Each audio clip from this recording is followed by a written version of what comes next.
We're almost on YouTube now too. It says meeting is now streaming live on YouTube. Hallelujah. Hallelujah. It is? Hallelujah. All right, man. Okay, start the show because what I gotta have to do is open a new window and then I gotta share it because you don't know how to share. You're not a sharing person. That's a kindergarten fail. Okay, I turned the sound down. Okay, so you know what?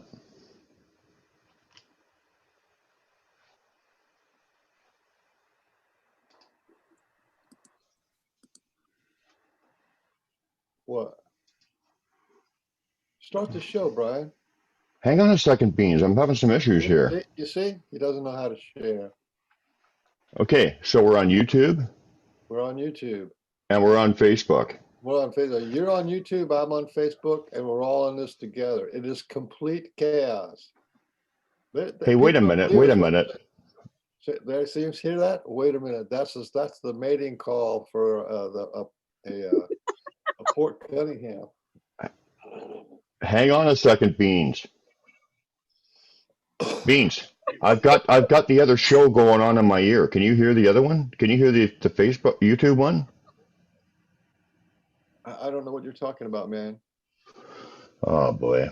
I don't hear anything on that level. But I'm not on YouTube, so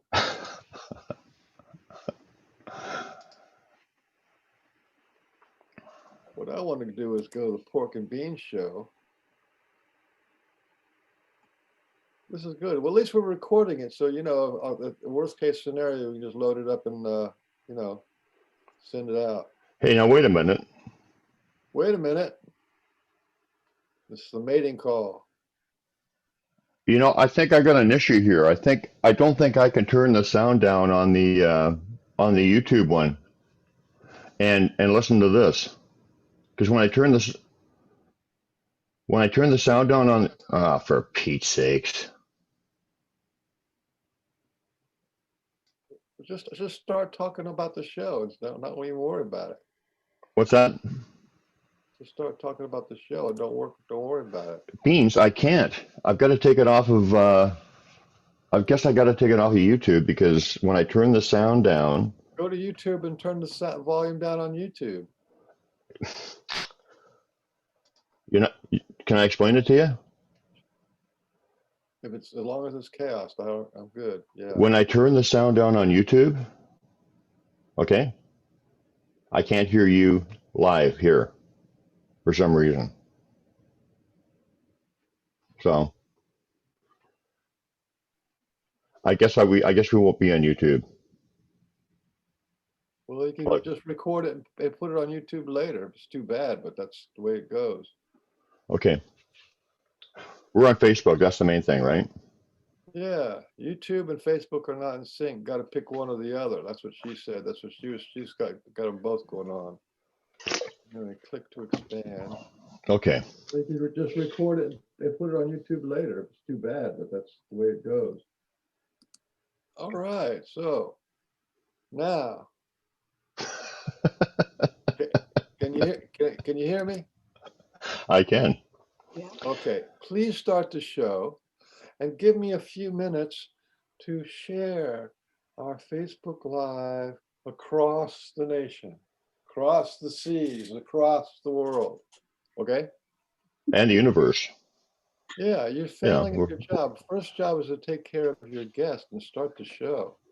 Okay. Okay. Back in 5. That guy really makes it difficult because I have to start the show with him. But okay, let's. How you doing today? I'm actually really excited to be meeting you. Hi, Brian. Nice to meet you.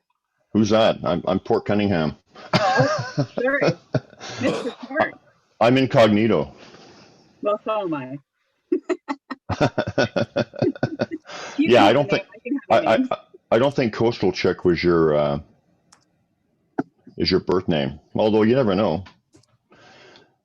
Frank Zappa named his kids some pretty wild stuff. I think Moon Unit was one. But it's close. What's that? Great. Wasn't that a Zappa kid? Frank Zappa's kid, right? Yeah, one was called Moon Unit. Yeah, yeah, it And, was. and Dweezil, I think was another one. Yeah, I like the Wolfgang Van Halen. I thought that was a good one. Which Wolfgang, one? that's a cool name. I could get behind that. What, Wolfgang? Wolfgang Van Halen. Yeah, Yeah, yeah, that's a cool name. that What? is a sound right? Yeah, you're breaking up again. What's going on? I don't know. I'm right beside the microphone again. It says your no, it says your network bandwidth is low. Oh, I was worried about this. It's Thanksgiving weekend, and I live in a very small town where the internet is shared between 2,000 people. Oh, So if everybody's on the internet, it slows it down. yeah, I'd say there's 1,896 of them on. Yeah, that's how it works here. I was a little worried about that. Oh, Sound all right. Keep going. That's out of my hands. I can't do anything about that one. Don't let Brian stop you. Keep going. keep going All where? right. We're talking about the internet connection. What do you want me to keep going on, Beans?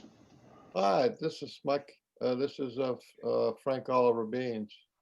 And I am Frank Cunningham, and this is the Pork and Beans Show. You're pork at Cunningham. Hey, by the way, Mr. Beans is the world's handsomest man, and didn't you write a song about that, Beans? Yeah, but I'm busy, so you have to do that when I'm not Ah, busy. for Pete's sakes, man. I'm so beautiful to me. Can't you see? I'm everything I ask for. I'm everything I need. I am so beautiful. Oh,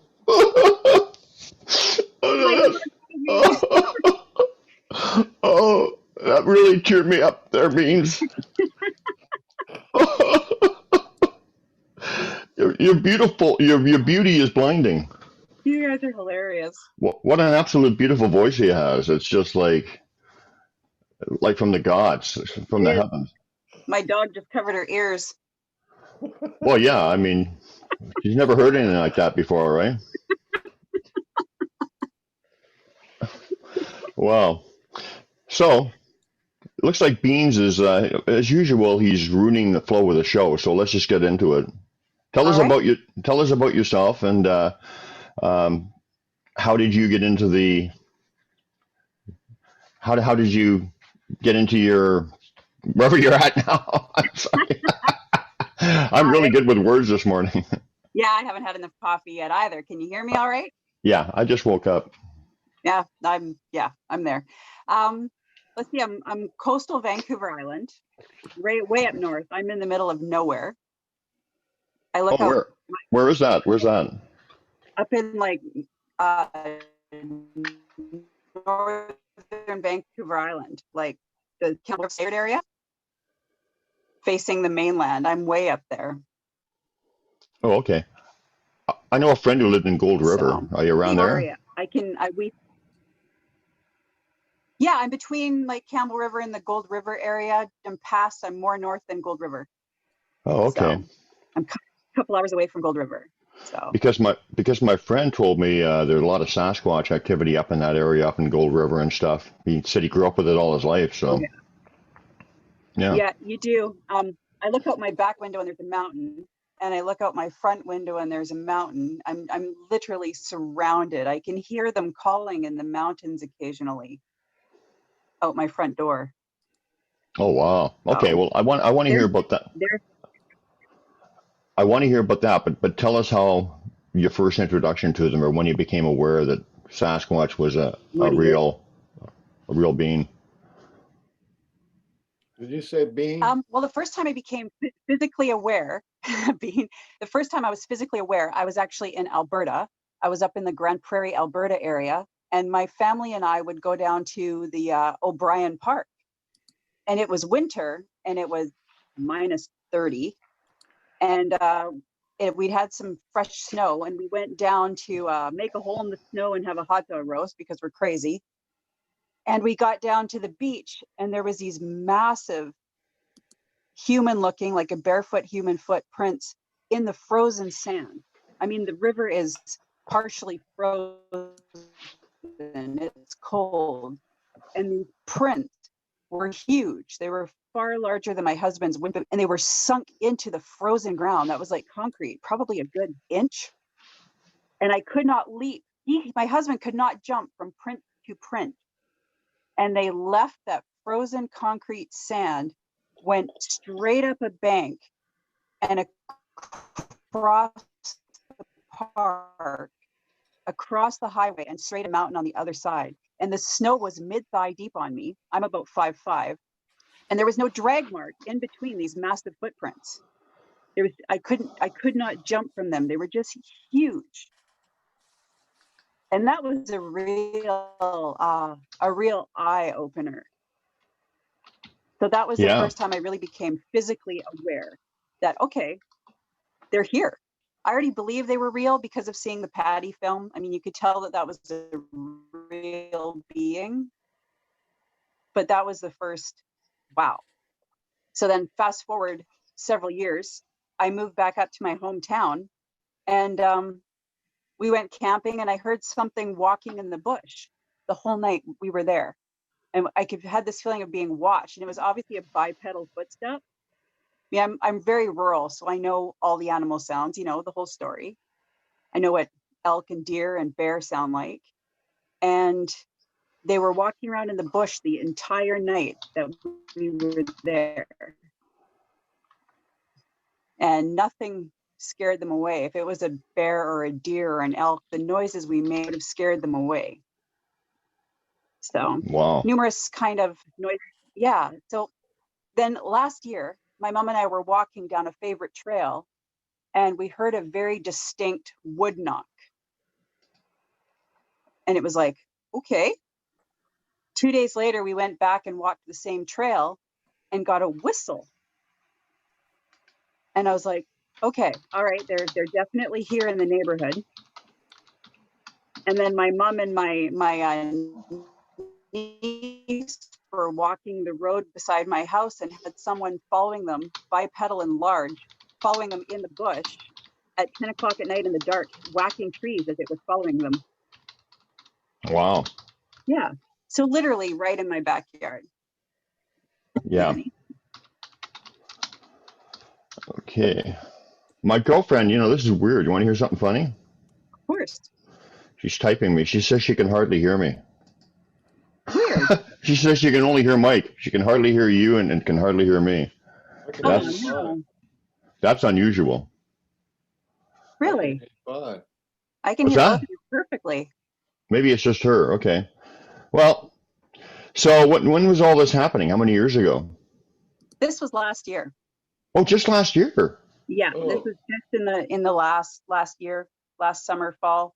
Oh, And so, yeah, so I'm like, okay, so I started having I put mental conversations out there. You know, I would breathe into my heart, and I started putting out there like, okay, Sasquatch beings, forest people, I know you're there. You know I know you're there.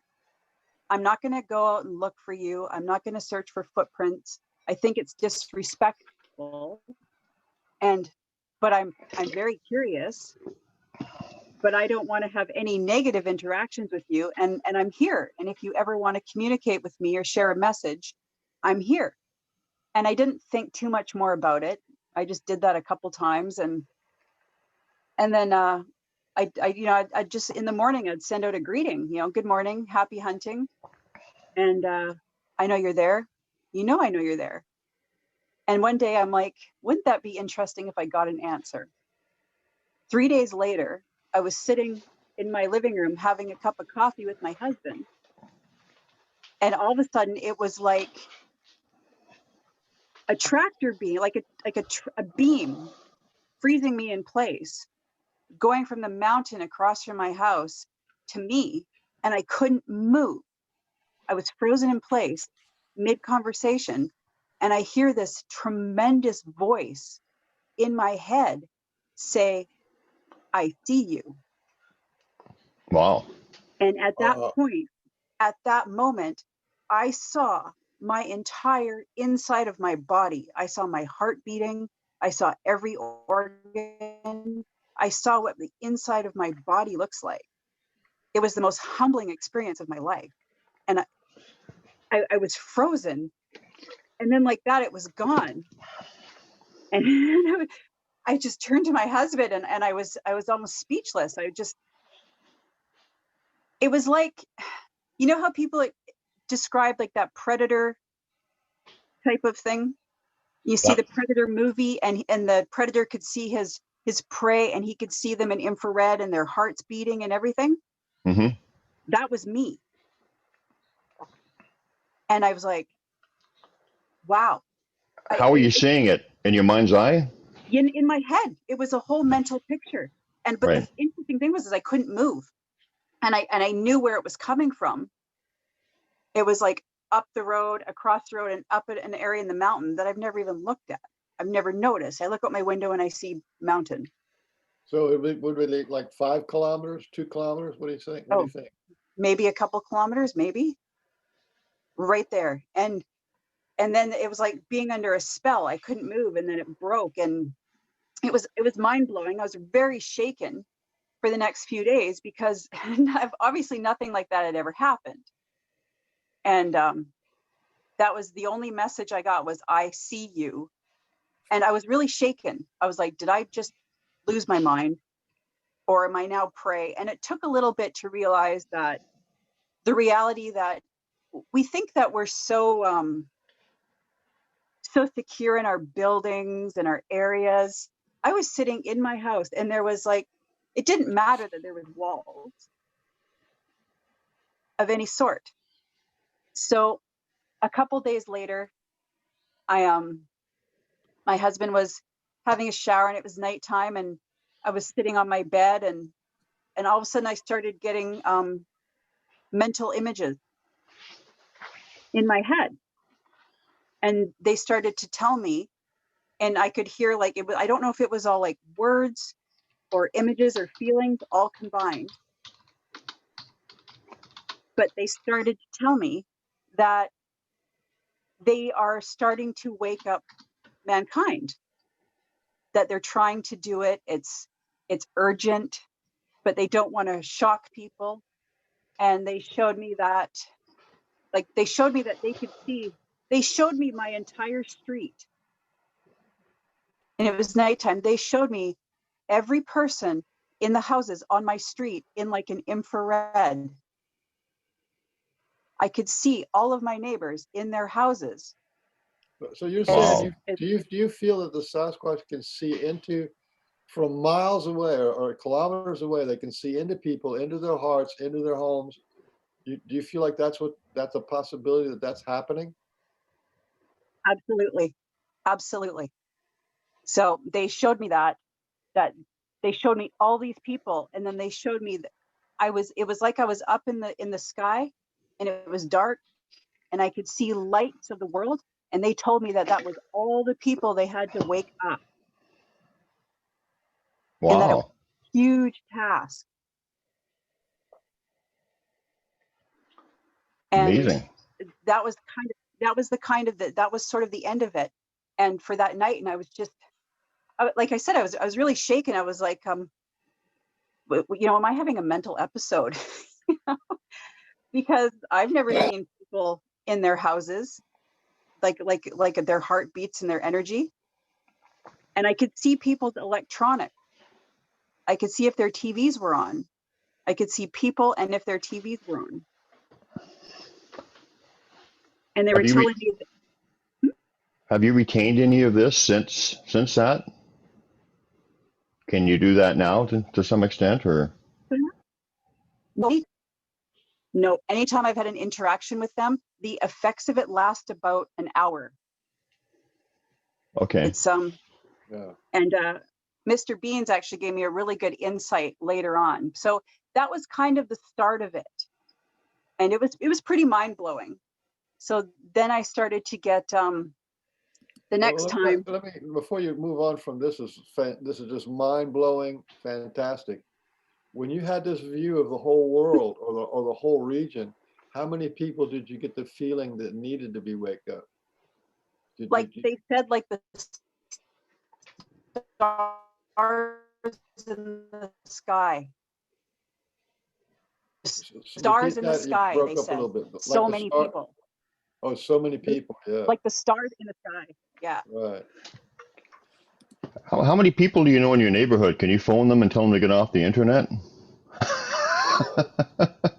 That'll only take a couple hours, right, to phone 1,800 people? Yeah, it would, yeah.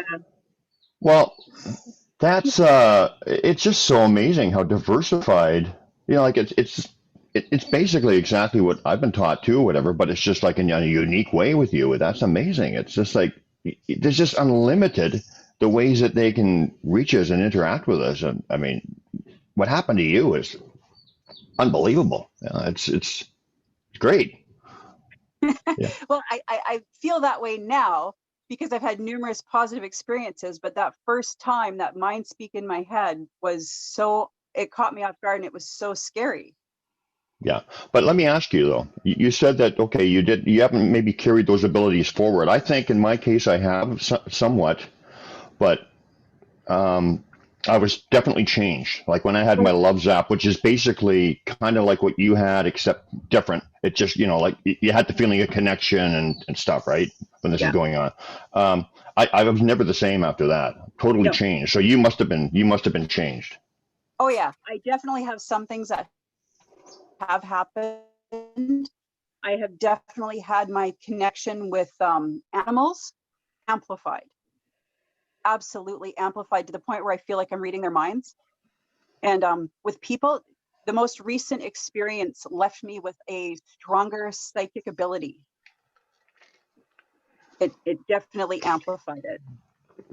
Yeah, I think they're definitely waking us up to the abilities latent abilities that we do have. I mean, because you can see all these people who are being contacted by Sasquatch and guides and different entities. They're becoming more psychic. They're becoming more intuitive, more heartfelt.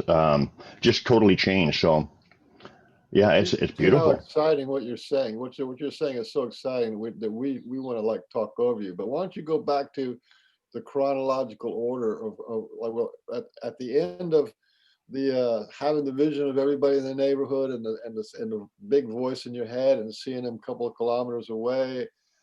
Then what happened? They told, well, in that experience with them showing me everybody in the neighborhood, they told me that we all had those abilities at one time. We still have them, that we're being blinded. Mm-hmm. Like our abilities were not, people don't know that we have those innate abilities. We have them, we all have them. And every time that I've had an experience with them afterwards, everything around me is in like 4D, 5D. It's insane. The colors, it's so amazingly beautiful that it makes me tear up. And I'm sad when it goes away after the effect sort of fades, but it feels like every time I leave a little bit of a residue with me where everything is just so much brighter, so much bolder. It's amazing. So so after that experience, they started to let me know, like I would get kind of mental images and thoughts and word pictures in my mind. And it feels like every time that they've had a connection, a communication with me, it feels like every time they show me more. Like it's like baby steps. Like they don't want to give me too much at one time. Every time is more, and you probably know that, right, Brian? You know that more and more. And yes. So the next big experience that I had, I had kittens. My cat had kittens, and I was downstairs and I had one kitten that climbed up on my lap, put his paw on my arm and looked right in my eyes, like as if he was owning me. And all of a sudden I had that sensation of not being able to move again. I was kind of frozen in place. And then there was a young Sasquatch child. I felt their hands on my shoulders, and they peeked around my shoulder and were looking at the kitten in my lap and looking at my face with this big smile. I saw his eyes wrinkle at the corners and his mouth open in a smile. And I could feel his pleasure at the kitten and just this exuberance, this joyful exuberance. And I was kind of taken aback. I didn't move, but I could feel the mother in the background. I could feel her energy there. And I just sent out the mental image of, I would never hurt your children. I would never do that. And I could feel this young Sasquatch bending over my shoulder and looking up at me and looking at the kitten and looking up at me. And it was amazing. And after that ended, it just kind of faded off. Well, I pictured myself placing food in the young Sasquatch's mouth. It faded off, and I was able to move. And I went outside into my greenhouse, and all my plants, I could see all my plants' energy and auras. And outside, everything was just, it would be like equivalent to like a psychedelic almost, you know, you could almost see the trees pulsating. You could see everything was alive and breathing, and it was in 4D. And my plants, I could see all the colors and the energy of all the plants, and some of them had different colors. And after about an hour, it faded away. And it just, Wow. every time I just feel amazing. I feel my whole body's connected. There's no pain. I just feel incredible, like I could fly for a couple hours after this has happened. So that was one of the next big interactions. And then I started to get just little thought messages, like I'd be doing something, then I got the message that you're part of our family now.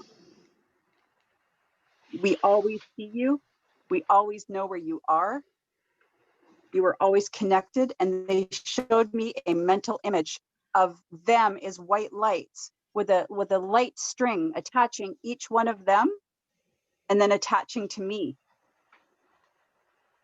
And that it's forever now. So, yeah. So, and then since then I've been like watching a show or something, and all of a sudden I've all of a sudden felt them tell me like, this is real, what you're seeing, this is accurate, and I can feel their excitement about something. So, yeah. Well, I got some news on our broadcast. Hang on a second. I got sound going on again in my ears. Is that me? It's not working on Facebook too good. So we're gonna have to rely on the recording and the live on YouTube. I'm so sorry. That's all right. It's just chaos. But I mean, you got such a fantastic story. I want everybody to hear it, because this is like your very first interaction with the Sasquatch is totally paranormal, and actually it's amazing, because they're just in one shot. They kind of showed you everything. They're awakening people up, and they can see us from a distance. They're inside us and outside us. And they're willing to teach us. That's some pretty powerful messages, all in a nutshell. It's amazing. It's changed my life. After that, I can never go back to before that. Now I'm different. Now, once you have that realization and that kind of connection and awakening, it colors everything. It's beautiful. So they led me to you guys. In fact, they're quite cheeky. That just shows they have a sense of humor. Oh, that just shows you that they don't do everything right. What do you mean they let us to? Well, I mean, we all know that they connect people, but what do you mean that they let us to us guys? Is something specific, or just we need help, right? We need help. We need to be we're the ones that need to be like tuned in and you know, that enlighten us and wake us up.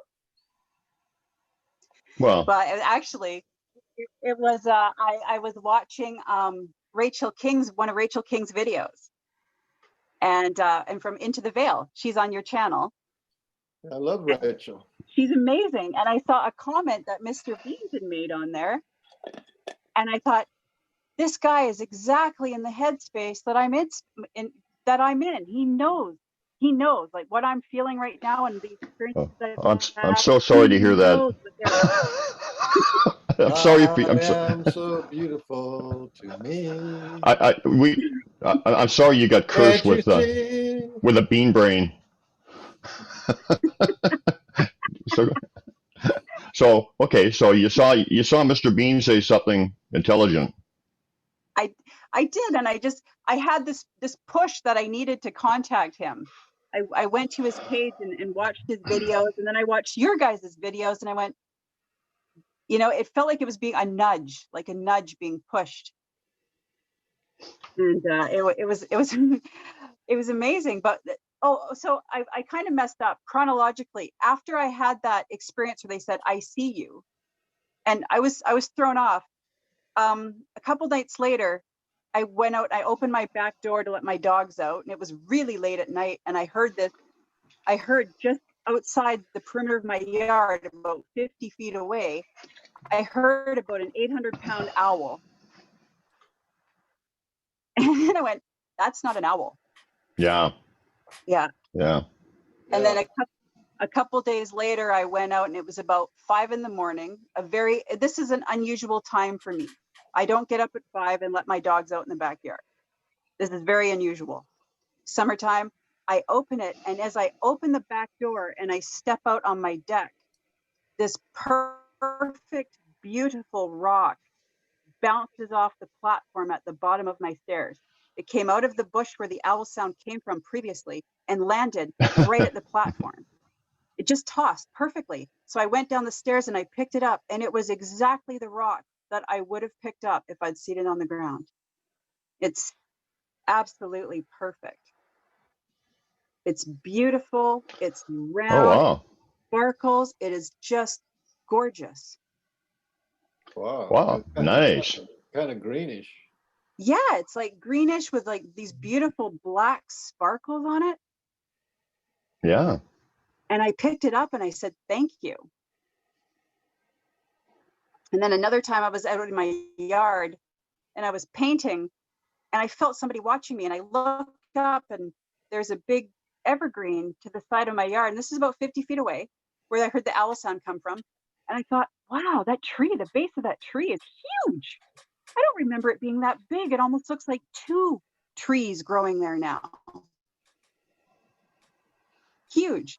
And then I'm like, oh, I'm losing my mind. It's not there. I'm like, I'll check next time. And I go outside next time, and it's gone. Just the tree is there, and I can see through the branches. And I was like, oh, okay. So there was one there just like 50 feet away watching me just painting in my backyard and loving life.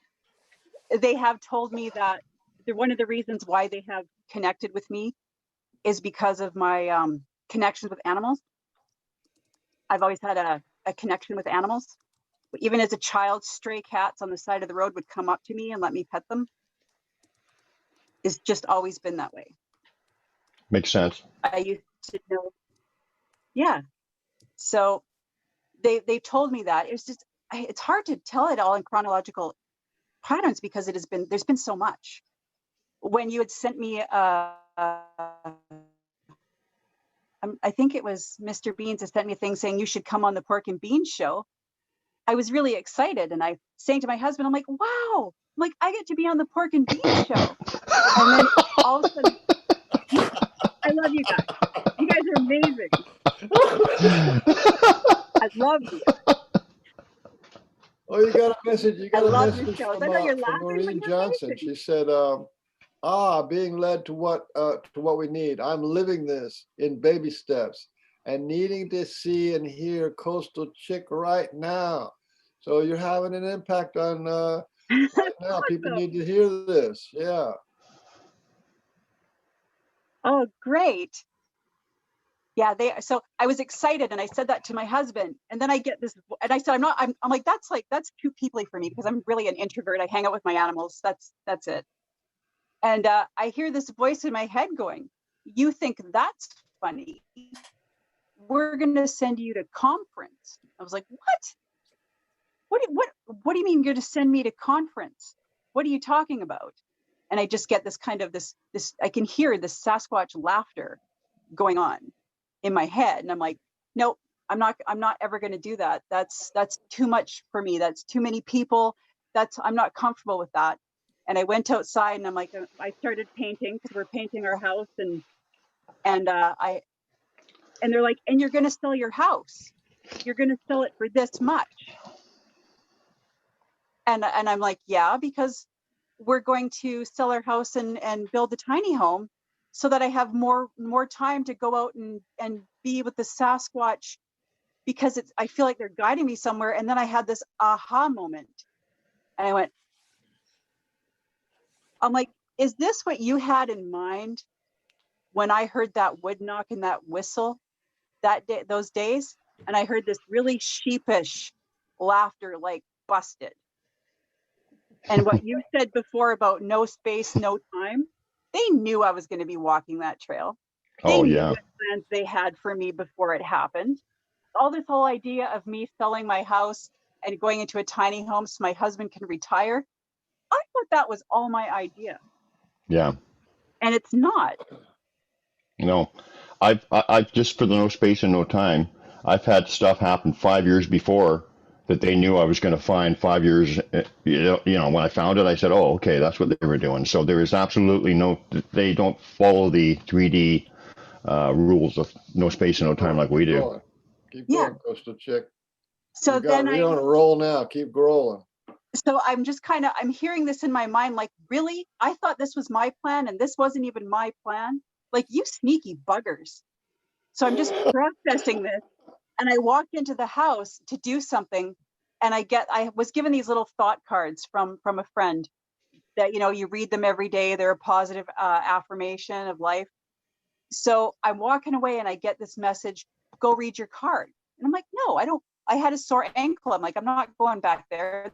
They're like, "Go read your card." So I'm like, okay.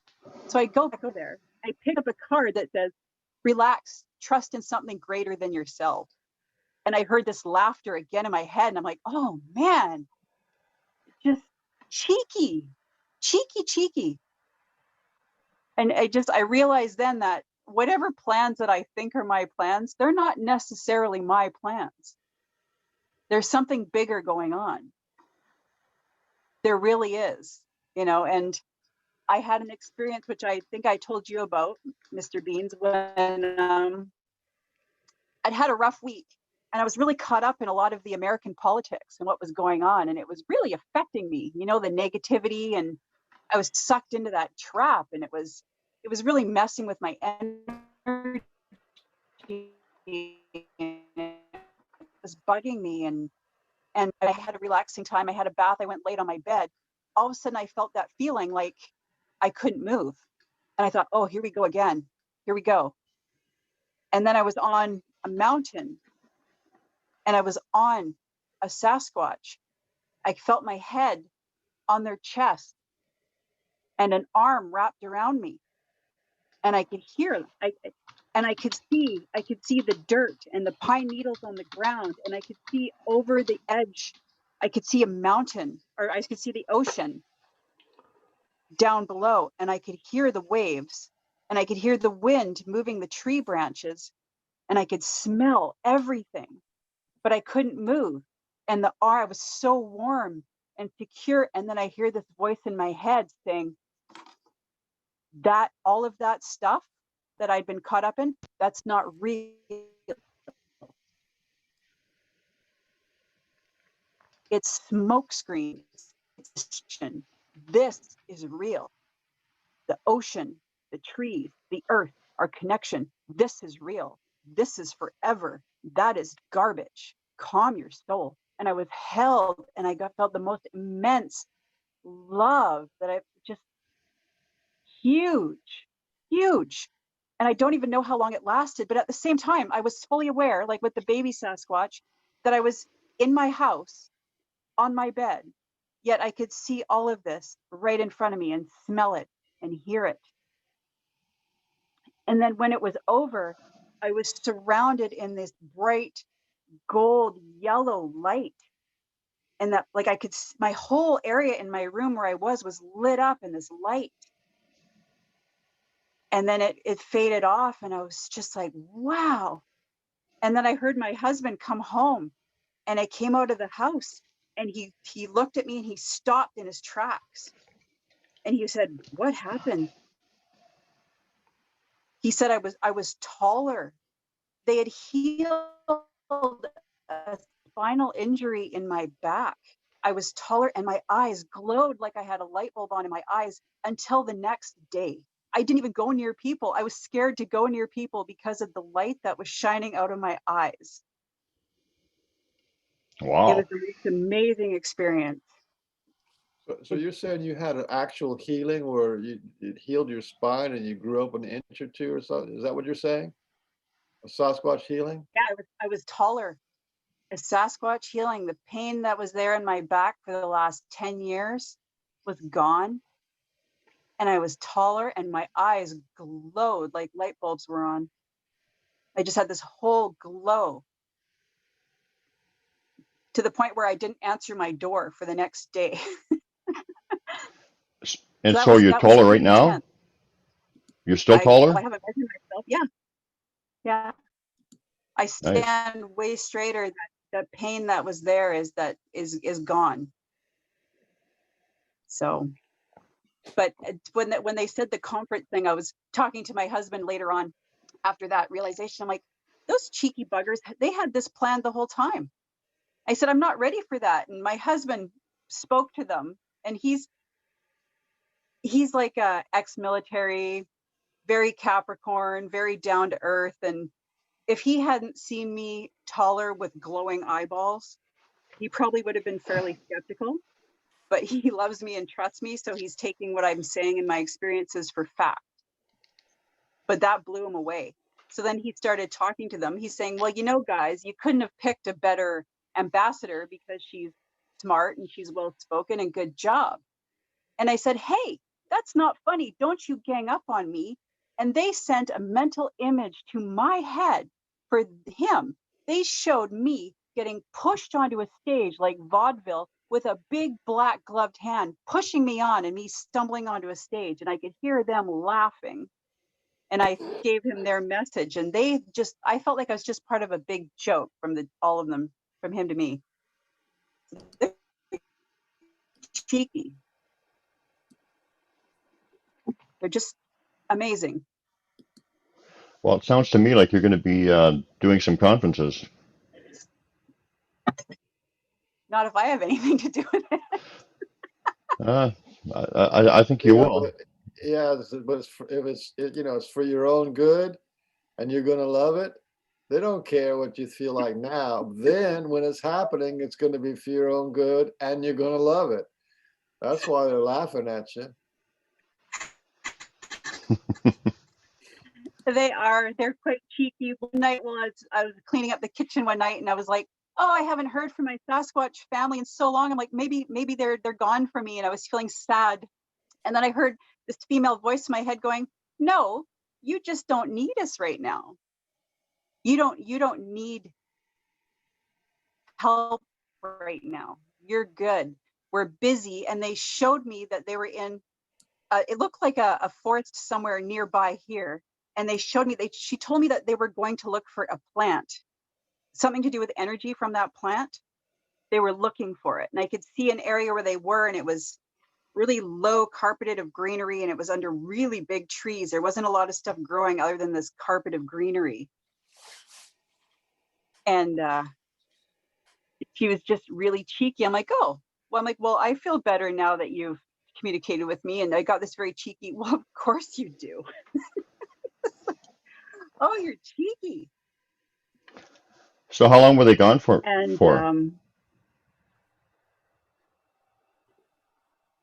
Uh-oh. goes, hi, what happened? So, yeah, so I now know, like, they've let me know that they always know where I'm at. It doesn't matter. They always know how I'm feeling, what I'm doing, what I'm thinking. The connection is complete, that it'll never, ever be severed. No. And no, and they've given other people messages through me. Somebody has asked me a question, and then I've sprouted off an answer, and then in my head I went, that didn't come from me at all. I ended up telling a friend that so many humans are packing around their own remote control device that they're being controlled by, and they don't even know it. Everybody walking around with a smartphone, they're walking around with their own remote control.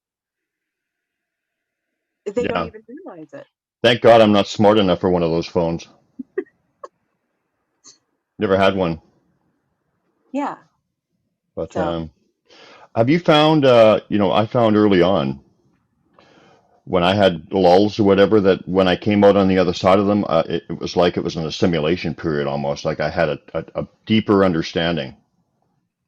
That's happened, I don't know, at least yes. maybe a dozen times, but it seems like you have to have some time to sort of assimilate what you've learned so far because it's overwhelming and Yeah. vast. So that's what I think too, part of it too. And plus, like you said, they got lives, right? They're busy.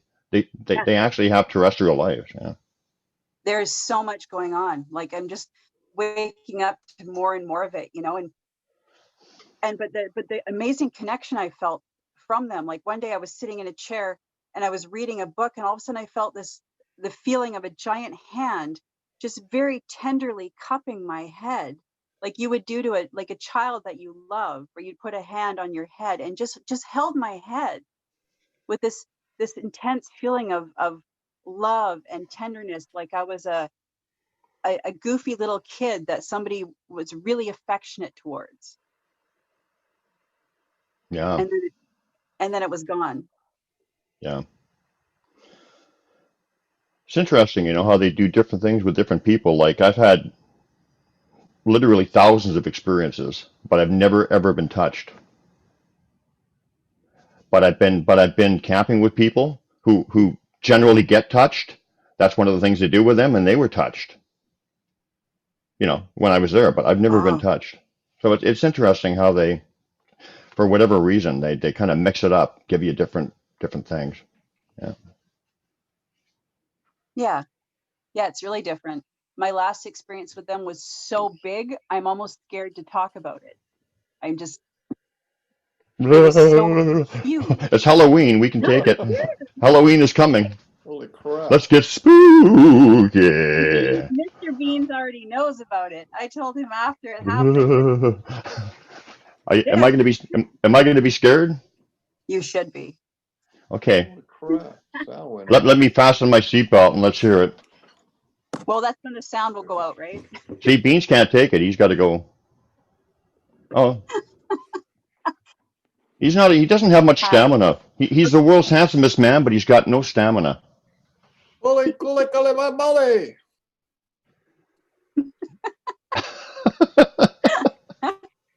You I are have so. noticed that when I have a question, that if I have a question in my mind about something, I'll get the answer with any time between an hour or a few days. It'll come from another source, Yeah, like a YouTube video or something will happen where the answer will be in my head, and then I'll be like, oh, okay, thank you. yeah, yeah. They're I know what you mean. they're very much about, yeah, they're very much about sending us on our path and giving us as much information and energy as we can deal with at one time. Yeah, I often will walk along, and I talk about thought placement, right? Yeah. They'll put a thought in my head, and then the answer is like right there, right away. Yeah. Like I wonder if they're doing this, or I wonder, and then I see a glyph right there, right below me, like right then, with Yeah. the answer. It's amazing. Yeah, it's fantastic. Yeah. It is. I watched your video on glyphs and I was like, "Aw, how come Brian gets glyphs and you guys can do all this and I don't get a glyph?" I'm like, "That's not fair." And I wandered into my front yard, and there in the corner of my yard was a little glyph. And I Aw, said, "Are you serious?" And I don't even know how long it was there for. This Yeah. was the fun with the all one, fun with the all one, because that's what it is. The whole thing is about the all one, knowing what's going to happen, giving you what you want, asking questions, answering questions. Yeah, Magic is just unbelievable. it is. It's amazing, and I said to them, this morning, I'm like, I'm excited about this experience to be talking with you guys, but I'm a little trepidatious because that opens me up to people, and I'm not into people so much. And Well, you're I'm safe not. with I'm like, if us. I could wear shirts with people, We don't and really qualify as people. I'm just part of the can of beans. I'm a legume. Yeah. So, and they were okay with it, but yeah, the last big experience that I had, and I'd like to share it with you, but if I get emotional, I'm sorry. Um, I was having a hard time I was thinking about all the fires. Okay, and where I lived, there was smoke everywhere. I couldn't see the road outside my house, even though I'm so far away from the fires that were happening down in California. And I had this realization that the smoke was actually the residue of living things burning. And it hit me really hard. Like I got hit with this intense grief where it just made me feel heartsick, just heartsick. And I was so sad, and I was like, there's nothing I can do, but I feel this pain and sick. And I went and I had a bath in the dark, and that's kind of my meditation place. I'm sitting in hot water, it's dark, and I empty my mind. And all of a sudden I was there, but I wasn't there.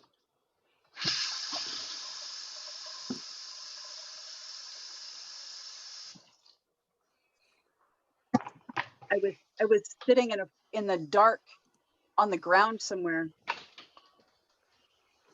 and I could feel I could feel Sasquatch sitting on either side of me. And I knew that I was in a circle. Somehow I knew that I was sitting in a circle. And It's making coffee. yeah, good, 'cause I'm almost out and I need more. Brian, take your headphones off, man. We can hear everything you're doing in the damn kitchen. Just don't go to the bathroom. Just don't go to the bathroom and keep your clothes on. You can hear what I'm doing? Yeah, we heard you pouring water and Everything. opening packages and stuff. Well, that's good, isn't it? That's a little reality to the show. Okay, whatever you want, Beans. This is the reality of O'Brien Bland. I mean, you're a wizard. I'm just an elf, so I'll obey you, wise sir. You can't Just turn your mic real. off, for God's sakes. How hard is that? Just turn the little mics off on Zoom and then you're good. Do whatever you want. Turn your camera off too.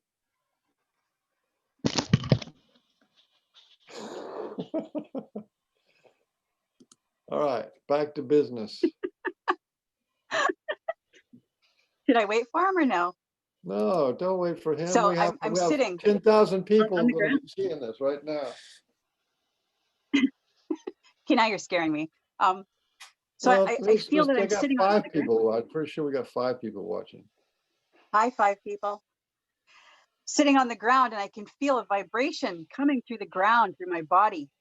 And I'm in the dark, and then I realize that I'm sitting in a circle, and there's Sasquatches drumming the ground with their feet and their hands.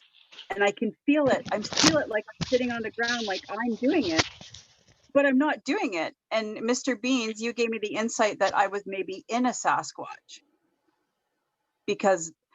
and I could feel the vibration of the ground, and they were singing. There was a singing song going on, and I was told, I somehow knew that it was ancient, that every Sasquatch knew the song, and they were humming and chanting the song while pounding the ground. And I had this feeling that the vibration and the drumming, it wasn't just for the song, it was doing something energetically. And then all of a sudden I could see this blackened, burnt ground.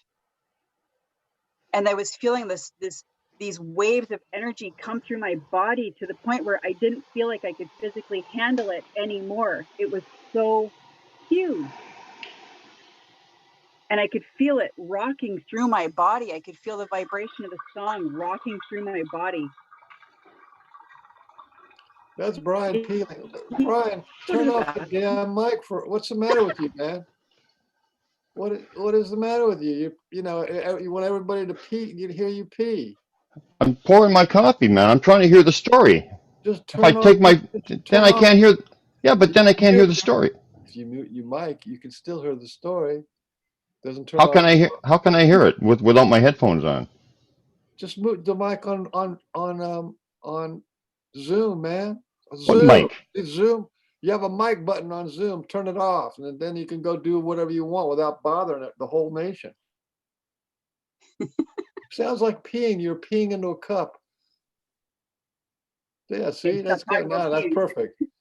That's perfect. Can you still? There you go. So I was, and the whole time this was happening, I was fully aware that I was sitting in my bathtub and I was frozen. I couldn't move. And I was experiencing everything physically while I knew where I was, but I was experiencing this and I could smell the air in the trees and I felt the vibrations of the feet pounding. And then I got this vision of this blackened ground and I felt these pushes of energy come through me with the song. And then I saw little bits of green tendrils come up through this blackened ground. And then more plants came up. And then more plants came up. And every time there was this huge wave, this push of energy through me with this song, this chanting. And then I saw more plants come up and trees come up and little insects came back. And every time I felt another energy push, another group of life came back to this blackened area, insects, frogs, and then birds, and then all the ground creatures until it just bigger and bigger and bigger and more, and birds and bears and deer, everything that needed to be in an ecosystem until everything was completely whole. It was a whole perfect ecosystem and everything was totally healed. And then all of a sudden everything was surrounded in this white light. And I thought, okay, where is that coming from? And then all of a sudden I was back in the circle and the white light was coming from all of us in the circle. And it was coming up in this huge white energy column. And I could feel it coming out of my body and the bodies around me. And it came up and the drumming was going. And I saw it go up. And then all of a sudden I was up above the earth. I was up above the earth, looking at the earth, and this column of white light came up above the earth. And then it just did like a shockwave, just boom, across the universe, like a prismatic shockwave, just boom. And then all of a sudden I was back on the ground and I was sitting in my bathtub and I felt what gravity feels like, which I've never known. Like I said to you, Mr. Beans, that what gravity felt like, because I've never been without gravity. And I felt it. I felt the heavy weight of gravity. Then I could move. I could move again. And I could barely climb out of the bathtub. And I went into the bedroom where my husband was, and my legs were just shaking. And I sat down and I was exhausted. I told my husband, I don't think I can do anymore. And then it was a little bit late. I told him what had happened, everything that had happened. And then it was a little bit later and I was so tired. I felt like somebody had wrung me out like a dish rag. And I started to fall asleep, but right beforehand, I felt that pulling away. And I'm like, no, you guys, I can't do anymore. I can't, I'm tired. I don't have it in me. I'm like, I need to sleep. So I started to fall asleep. And then I woke up later and I was so cold. It was the middle of summer and we're weltering hot, but I was ice cold. And I hear this voice in my mind, well, go have a bath. And I thought, no, I don't want to have a bath. I've already had a bath tonight. We've had no rain. This doesn't make any sense. This isn't even logical. I'm just going to turn a heating pad on. And I turned my heating pad on and I snuggled it and I started to get warm. And I started to drift back to sleep. And I heard this, go have a bath. And I went, no. And then all of a sudden I was freezing cold. I had goosebumps all over my entire body and my teeth were almost chattering. I was freezing. so hard. I was shaking going into the bathroom to run a bath. And I was barely awake, and I ran the bath, and I got in it while the water was still running, and I went, okay, what do you want? And then I felt this energy of this female Sasquatch came to my side, and she said, my name is Eloy. And she gave me her name, and she's like, can I please go in your head? I'll be really gentle. And I said, okay, just okay, do what you need to do. Just, be gentle. She's like, and she said, thank you. And I felt her in my head, and I don't know how long it was for. And then she wasn't, and then she said, thank you. Like I felt the feeling of love and respect and gratitude and thank you. And then she was gone, and I barely made it back to my bed, and I passed out hard. And I don't know why she was in my head, but after that, my psychic abilities have been amped up intensely, where it's almost freaked me out a little bit, and I've tried to dial it down. So that was my last really big connection experience with them. And life has been incredibly busy since. So that was the last really big, you can't even describe how big it was. Like I thought my physical body was going to blast apart from the energy that I felt going through it. So yeah, so that's where we're at.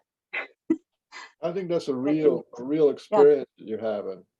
And Yeah. I've had something similar to that. Like when I first understood that Sasquatch were in my house and that they were loving, intentful beings, I had some very powerful spiritual experiences. I said, well, listen, they can be in my house, and give them how to come in my house anytime. I said, you can come inside me too. I trust you to come inside me and visit.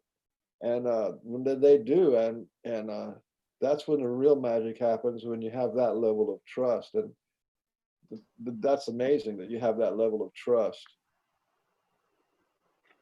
I wanted to ask you, do you remember the chant or the drumming? Do you remember it? It sounded like similar to when you've heard a native drumming chanting, but it was like a and then singing and chanting. I can't really remember it. It was more of like a mixed physical auditory experience, but it was chanting and singing, and it would go higher and it would come down, and it was like energy waves. Yeah, I was just wondering if you could remember it and you played it. Do you have a native drum?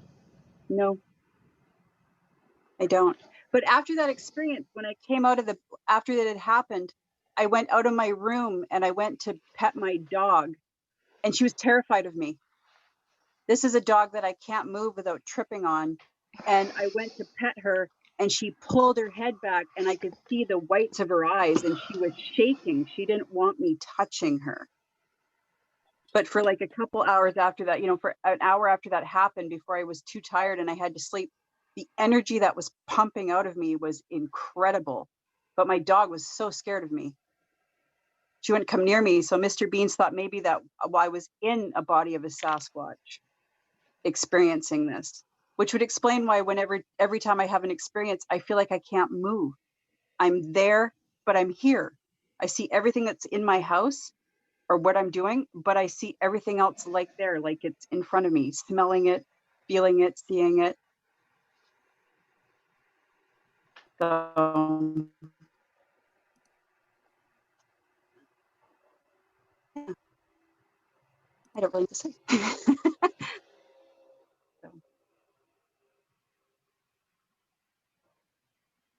Sorry, I didn't hear what you said at the end. You broke up, but I just said I said that's what's mainly happened, the last main things, and I don't really know what to say other than that, other than I survived, and it was intense, and it's mind-blowing, and yeah. Yeah, is that all that happened? Gee, that's nothing. That's all it. That's it. That's it. Yeah. Wow. Right?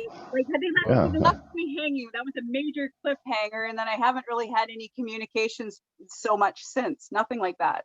It was like the end of the best TV show in the world. You're waiting for the next episode. Well, maybe you're in a simulation period or something, you know? I Oh, mean, that's a lot to digest, for yeah, sure. it was. Wow. Unbelievable. Wow, wow, wow. Yep. I Yeah. agree, Beans.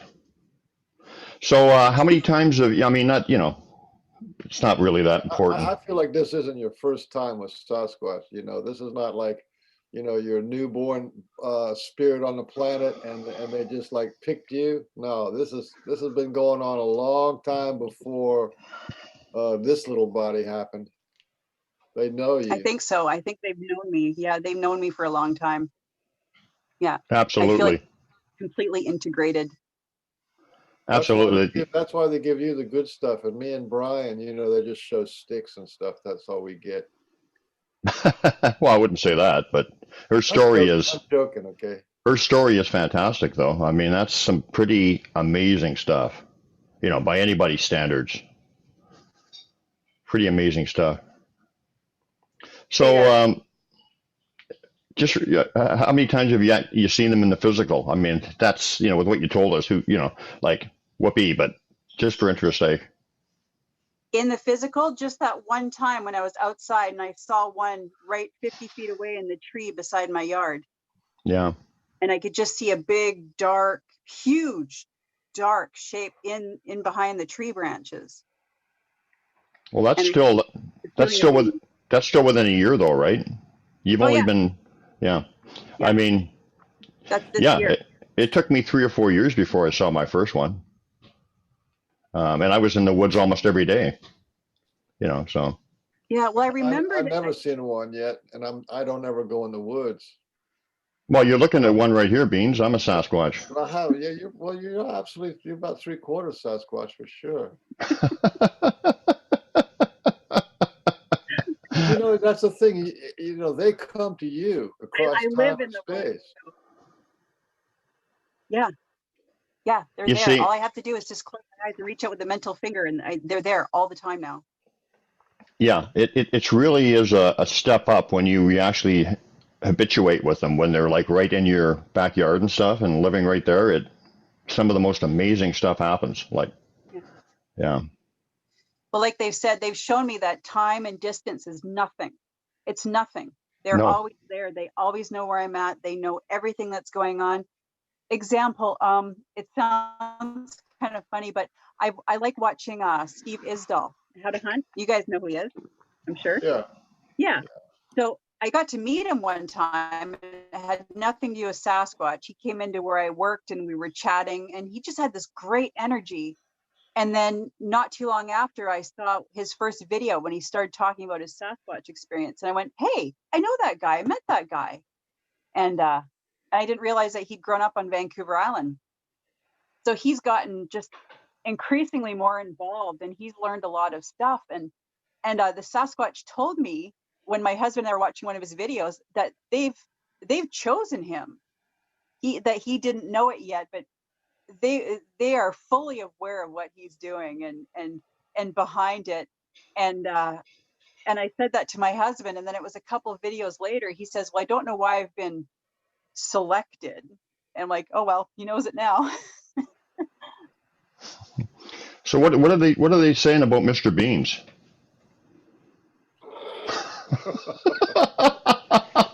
And Give us a rundown on what they think of Mr. Beans, or what do they think of the Pork and Beans show? when I had that big experience with the white light, they wanted me to message him or contact him right after. And I went, are you kidding? It's like, no, it's nighttime. So the first thing I did the next morning, even though we'd never really spoken, is I messaged him and told him what had happened. And that, I will tell you this now, that is completely out of character for me. I'm a total introvert. People will run into me and be like, oh, you still live here. You know, I don't contact people I don't know on Facebook or Messenger or the internet. It's not, it's I'm being pushed, I'm being nudged to do certain things. And even my husband's like, I can't believe you did that. This isn't you. And I'm like, yeah, I know. Well, in the Sasquatch world, there's of all the people who are involved with Sasquatch, the human beings, there's very, very few people who know what that white light is. When you're given it, when it's inside you, when you feel it coming at you, that is the light of God. That is the highest spiritual attainment. You know what I mean? And so, you know, and I'm one of the few people. I spend years and years and years and years and years trying to get to that light and then have it come. You know, so it's kind of a big deal to have confirmation from somebody else to saying, yes, this is true. Not only is it true, that is the highest experience that human beings can have in the human body. And so, yeah, it's in some ways I'm on their radar as, oh, here's the spiritual guy. Send people to some spiritual guy stuff. And, you know, you do meditation, and people who do the meditation I was doing,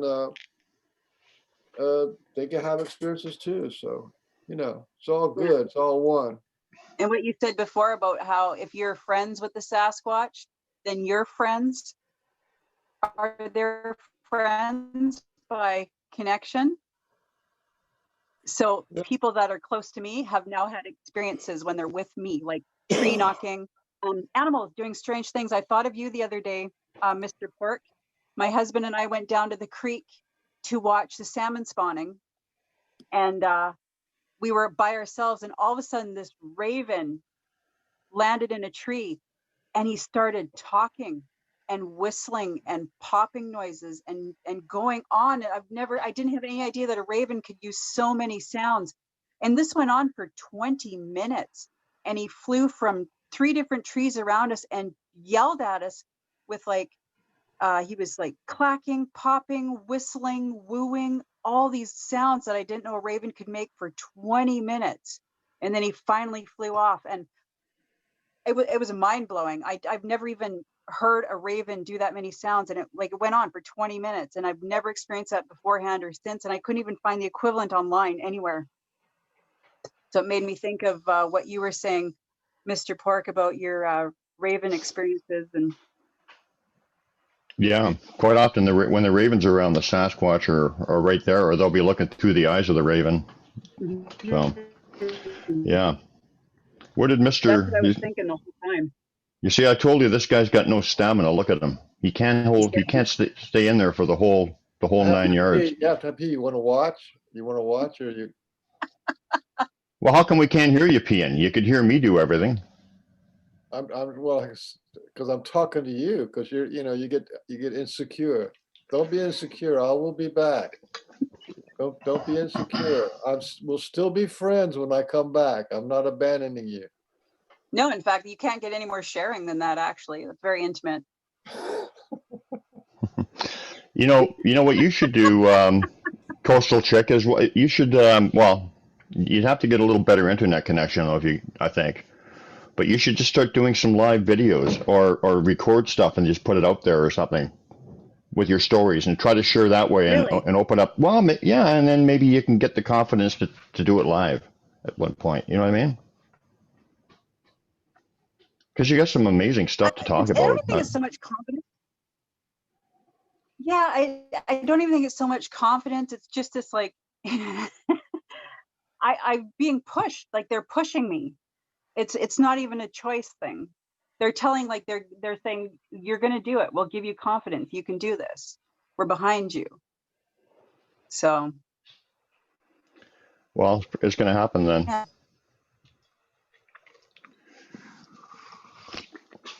So it's interesting. You were talking. I really wanted to go to your camp out this year. Oh, it was amazing. It's been amazing both years. Well, I'm going to try to have it next year too. Well, I am going to have it. I'd really like to go next year. It's amazing. Very much so. Everybody that goes, they seem to work with them in some way.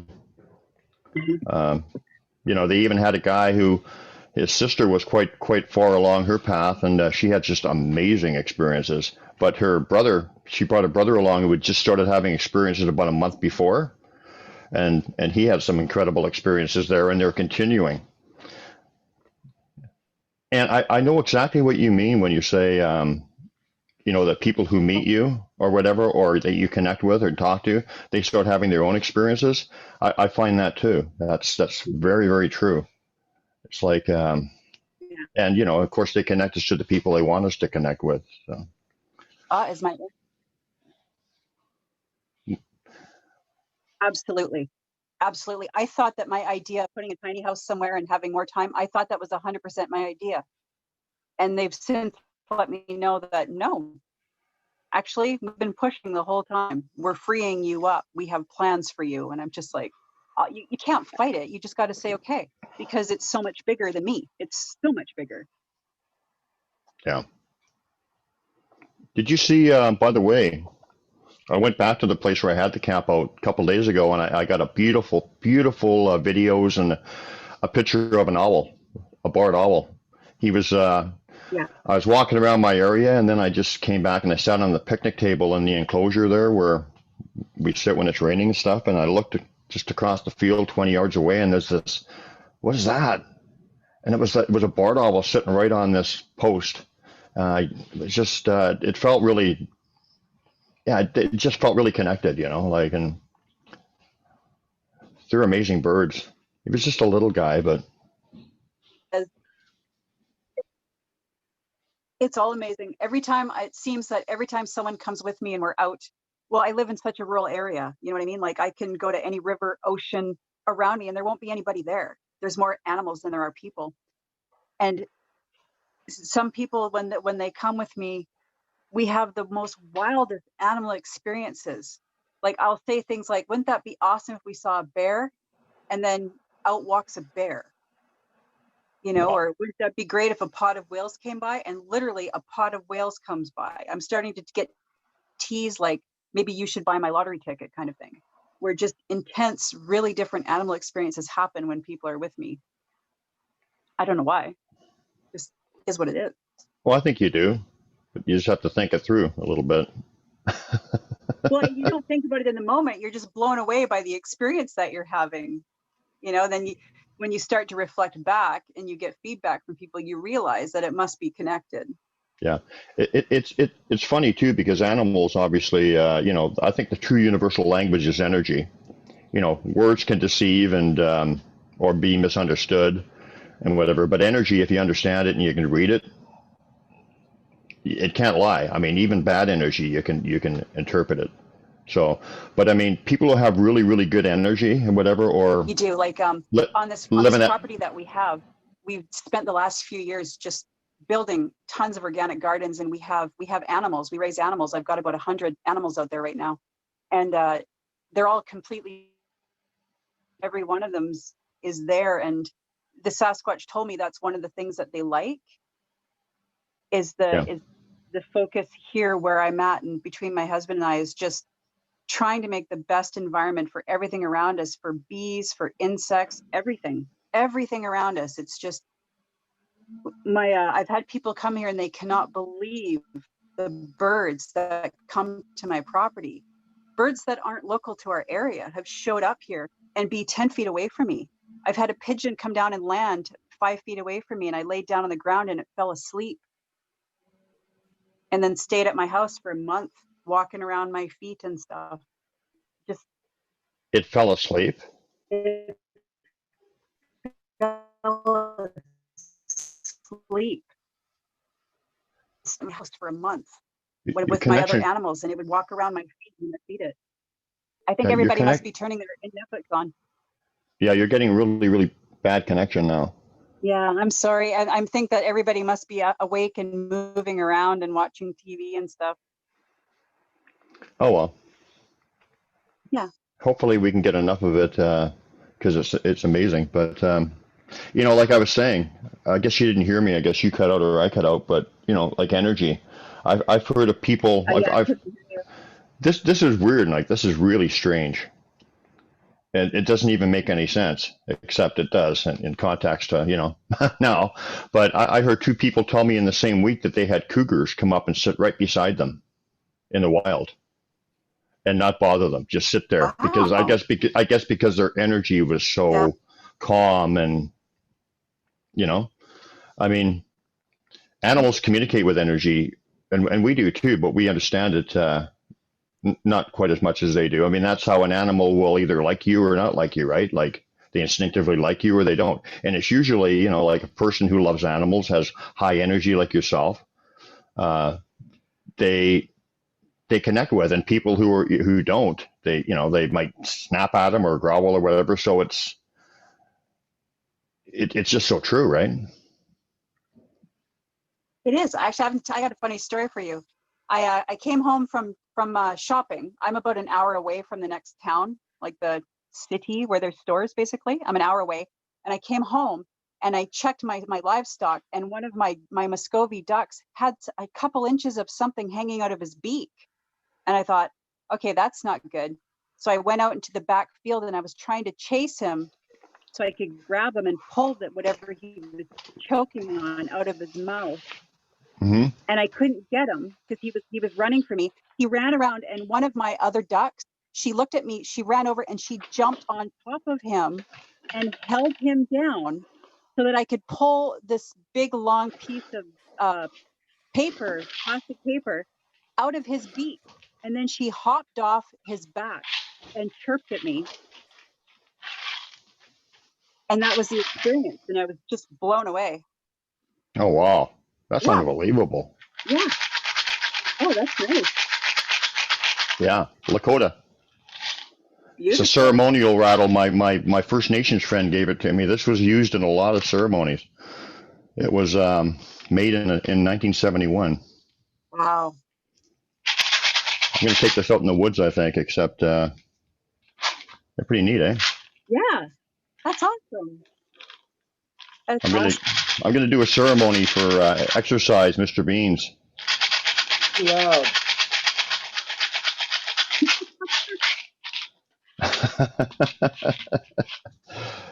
But yeah. My oak tree gave us a little gift. A little gift. Oh, nice. Isn't that nice? This is from That's what's beautiful. what they call in Savannah a live oak. Yeah, you should do. Remember Julius You don't think Caesar? of it as an oak, but you can see that little berries. That's the little berry there. That's the Yeah. acorn. I don't want Love to see your I don't want to see your berries. We don't want to see your berries on this show. You see, he always takes it to the gutter. This guy, he can't. Hey, you remember Julius Caesar used to wear something like that on his head? Let's see what that looks Yeah, the like. laurel leaves or something, wasn't it? Yeah, that looks good. No, that looks Yeah. no, right there. That's you. Yep. I have to say that I've watched a few. I've watched all of Rachel from Into the Veil videos as well. Arkansas Bigfoot. I love their stuff. And there's quite a few times that I've been watching them, and I'll have the Sasquatch really excitedly affirm something that she says. They'll tell me that, yes, that's true. That's true. Take that in. That's true. Absolutely. Yep. Is it an Yeah. energy? Is it with me? It's like an intense, loving confirmation energy. Like that's true. They give me my answer with energy. When I'm listening to somebody that they really like or they want me to Yeah. listen to or talking the truth. Yeah. I'd like to make an announcement. I'd like to make an announcement that is that Yeah, thanks. That was great. everybody who watches any Sasquatch videos, any Sasquatch shows, the Sasquatch are watching them watch. Yeah. So it is a contact modality. If you want to contact the Sasquatch, just watch Sasquatch videos, Sasquatch interviews, and stuff like that. And they're there. They're connected. They look out through your eyes. They Like, poke you. They poke you to go watch this show or that show. yes, they So- do. And like you said, you want to meet a Sasquatch. You go out there, you open your heart, and you say, "Hi, I want to be friends." That's all it takes. That's all it takes. You don't have to go looking for footprints or broken trees or anything. You just say that, "Hey, I know you're there, and and here we are." That's it. You're on the radar. That's all you have to do. Yeah. You know, I'm mad at the people in your community because you're saying so many beautiful, important things, and all they're doing is like, you know, talking to their girlfriends and you know, on a sex chat line or something, or something like totally not noble. Well, And and should we wrap it up then? Is it getting too hard to, no, you're still okay, I suppose. yeah? Unless yeah. Does it meet with your satisfaction? Well, I'm a perfectionist, so I know. you know. Yeah. Yeah. Well, I've How seen did your you, shows. There's definitely, some professionalism peeking through the chaos. perfectionism? Peeking through the no, some professionalism peeking through the chaos there. No, I said a perfectionist. Oh, perfectionist. Yeah, because I have to Well, counterbalance. I yeah, have I to didn't. counterbalance Mr. Beans. You know.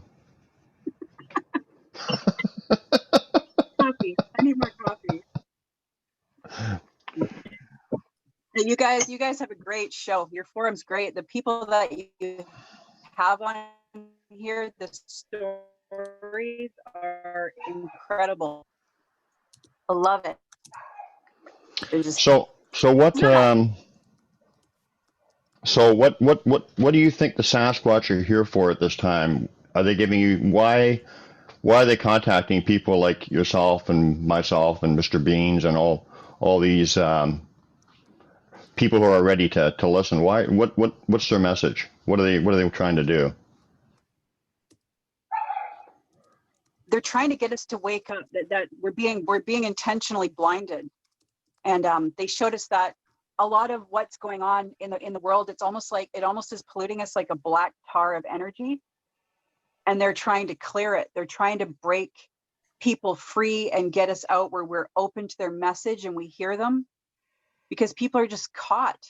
They're caught in their electronics, they're caught in the news, they're caught in the chaos or the fake news or everything that's going on. They're trying to bring everybody back to where they're supposed to be. We're supposed to know that we have these innate abilities, that we can literally change the world around us because everything's energy. And they're trying to wake people up, but they can't shock people awake either. I feel like there's a huge collective wave happening right now that more and more people are awake and things are changing. Things are changing. I think there's a lot more people aware and connected with the Sasquatch in the last year than ever have been. So they're doing it. I wonder if 220 is a big year too, because 2012 was a huge year. That was when they reminded Yeah. me of my connection with them when they called me to go to the mountains. And a lot of people in 2012 had an awakening. But with Really? you, it's just been this year, right? Oh, yeah. Yeah. So maybe it's, yeah. So you're noticing a lot of people this year. Yes. But Yeah. I'm also, it's like Mike or Mr. Bean said, they're poking me, they're nudging me, and I'm seeing things and being awakened to things that have been there, but I wasn't aware of it. Like Yeah. with a lot of the stuff that your guests talk about, and Ken and Ray King, they have a lot of stuff going on too. I've just been watching their videos, and I get the constant the affirmation that they're really tuned in to what's happening.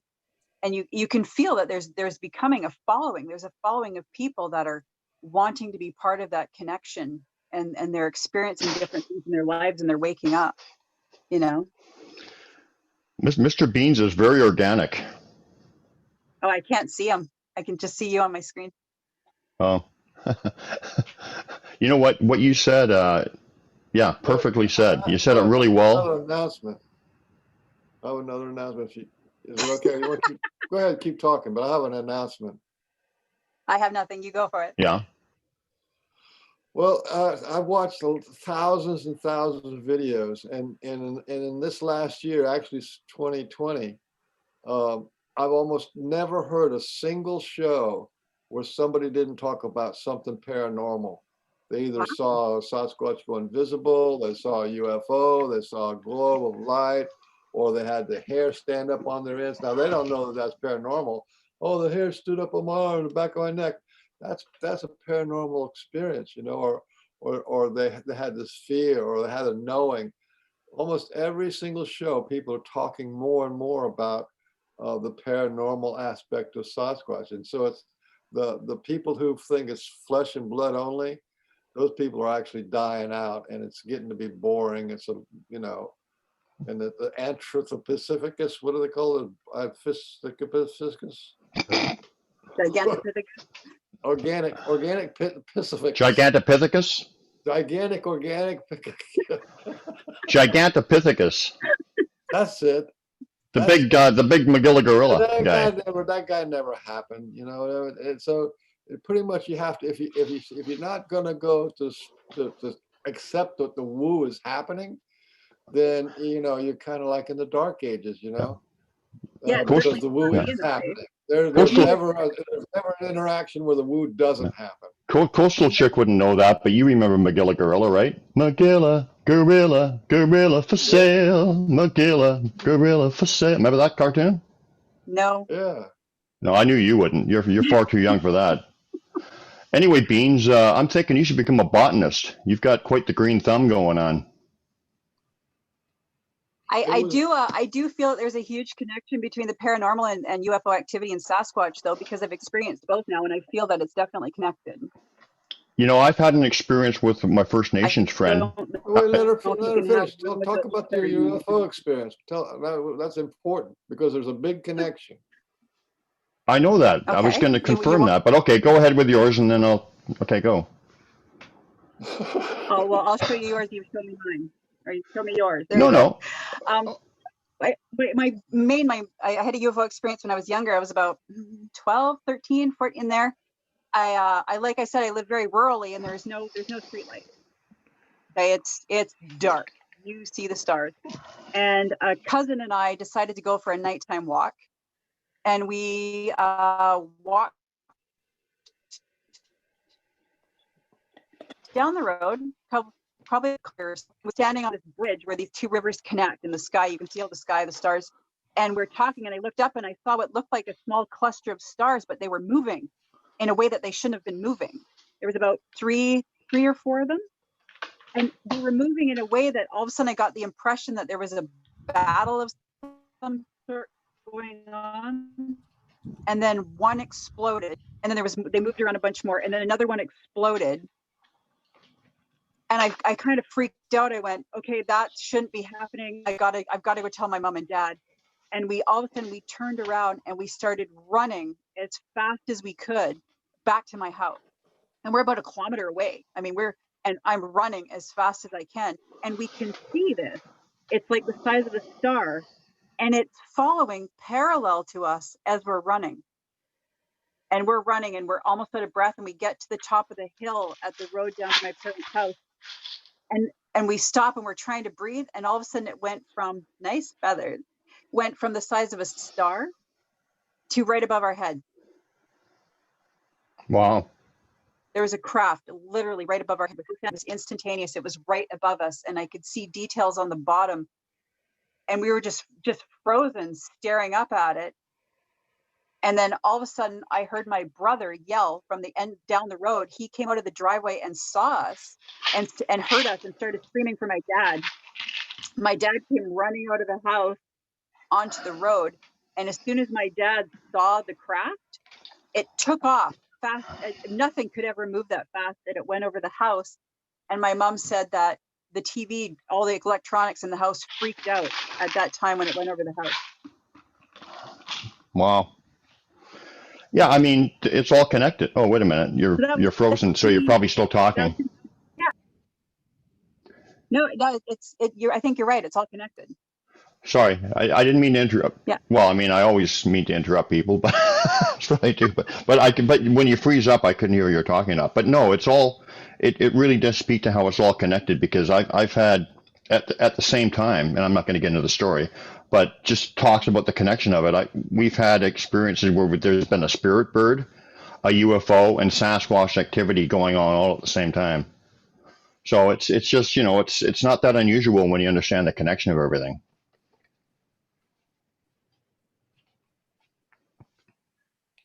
Yeah, it's just a little stuck. Yeah, it's true. Okay, that's stuck. You're stuck. Start all over again. Who, me? I No, Coastal Chick was talking, but she was, glitched out. Yeah, you guys have a couple times too, kind of frozen a bit. So darn internet. Why did everybody have to watch Netflix Saturday morning? Yeah, exactly. Well, I had some pretty good clarity last night, but maybe when we wrap this part up, maybe you and I can talk about that, Beans, or whatever, about um, judgment. I think judgment is the biggest plague that humanity has. It's worse than any war, any disease, anything. And anyway, I had a lot of That's a clarity. good title. I wanted to finish up with the UFO folks. Absolutely. Let's do it. Well, stop talking so I can talk. So the point is that, Coastal Chick was saying she had this big experience in her life where she felt like she could be seen 3D and her heart and all this kind of stuff and connection from afar away, and then they always can see you and see into you. Well, I've done a lot of research, and I'm part of a big group of people who've done scientific research on the ET, but the ET people can do that too. That's how they heal you. They can look inside your body and they give healings to people, cure cancer and stuff, and they can see you wherever you are on the earth. A lot of people get contacted, some people by Sasquatch and some people by the ET people. And then the people freak out. Oh, I'm going to move. I got to move away from this place. So they move from one town to another town, another state. Doesn't matter. That doesn't do anything. No. The ET people can find you. The Sasquatch people can find you. It doesn't do, you can run all you want, but you can't hide. So that's like a real connection there. Well, yeah, That you brought up. You know how slick you are? have You just said you wanted to hear Coastal Chick talk, and then you just did a complete spiel. Well, you're supposed to be quiet so she can answer. Oh, That's how it works. yeah, okay. since that experience though, I've noticed now since that experience afterwards, as I got older, when I would walk under street lamps and stuff, they'd all go off every time I walk under street lights. I can't wear watches. I have electronics completely quit around me sometimes. I wasn't sure if this would work. I've gone into stores, and if I'm stressed out, all the electronics around me won't work. I've had to leave a building and come back in before they could finish what they were doing with things. I've heard So that a whenever I've lot. been stressed out, yeah, and I don't know if that's connected to the UFO or ETs, but I don't have any other friends where that happens to them, and so they like to tease me. Just probably your vibration is so high or your energy is so high that it's affecting things around you, I would think. Strange. Yeah, it happens a lot with ET contactees. When you listen to a lot of ET contactees, either before, during, or after they've had their contact.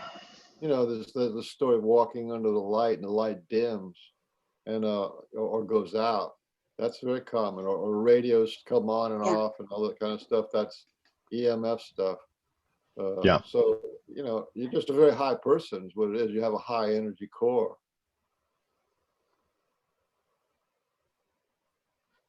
Except for now. You made your computer stop. Aw, I'm sorry, you guys. Well, that's our high energy. That just proved your point.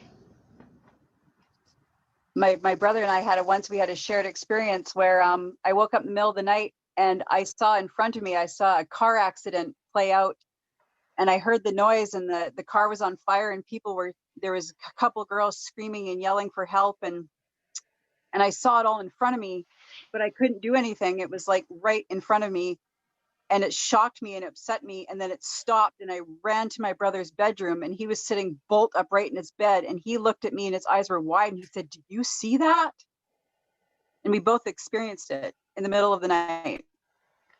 Oh, We both wow. saw this happen in front of us.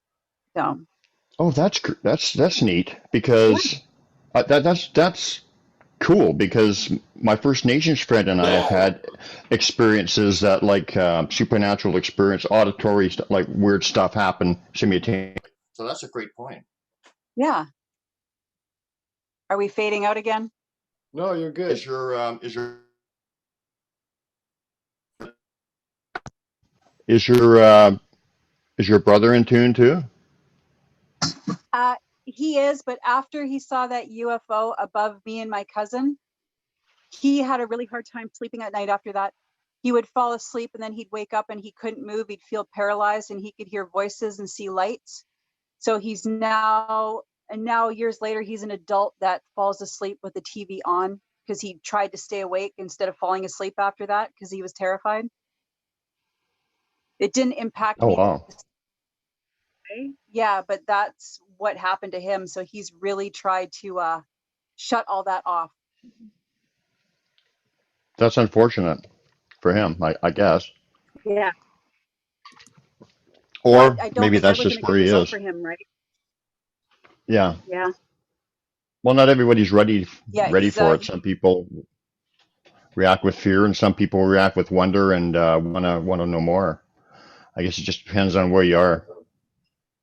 There's yeah. no right or wrong. It's just, it's just where you are. No, and I feel that every time we all get together and we share these experiences, there's just a far greater awareness. There's more people waking up and being willing to open up and share their experiences, no matter how strange they are. People are coming forward with stuff, and we're all connecting. Like, it's the all one. There's no time, there's space. So through it all, we're all connecting on a level of some sort. Right. Right.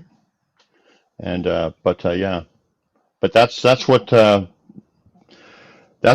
ones whoever they are that don't want us to they don't want us to wake up. That's for sure. That's the best thing. If you're unhappy with the No. world today, the best thing that you can do is raise your vibration and wake up, because that's the one thing that they're afraid of. Whoever they are. Mhm. I'm not going to get into that, but I think But Well, I think this conversation is really important Yeah. because there's literally millions of people who've had contact with ET in dreams and in visions and taken on craft, millions. And the ET people who have had contact and they're interested in UFOs, they need to know that the Sasquatch are on the same team, doing the same thing, awakening the same people, giving people the same kind of experiences, the same kind of healings. They need to know that, because to have a million people over here just looking up at the sky, and then another million people that we're getting close to a million people who like know about Sasquatch or going in the woods or something. So you need to have those together to understand that they're all one, they're the same, and it's about for the benefit of humanity. So that's why this conversation, I think, is really important. It's true, but not all the Sasquatch are the same either. I mean, they've shown me that there are other Sasquatch that aren't as evolved as the ones that were sharing with me. There's some out there that are, I don't know, maybe a lower energy. They're not wanting to learn or evolve. They've just showed me that there's some that are a lot more animal than the ones that are communicating with us and with people. There's different kinds that aren't as evolved. is it different kinds or different mindsets that they don't choose to be? They don't choose to be involved. They're not as I know that Rachel's touched on it when she was communicating with her Sasquatch family there. They're not as evolved. They're not as evolved. They're not mentally there. They're not in their heart. They're choosing to be separate. Okay, but let's clarify that. So it's just like a lot of people we know are like that, as opposed to other people. So is that what's going on, or they're literally not as evolved, uh, generally? They So just Literally not they're even, hillbillies. just literally. They're hillbilly Sasquatch. Yeah. hillbillies. They're hillbilly Sasquatch. They just want to be left alone, and they will defend themselves, and they can be aggressive, and they don't want anything to do with people. Yeah. Now, if I could play the banjo, that would have been perfect.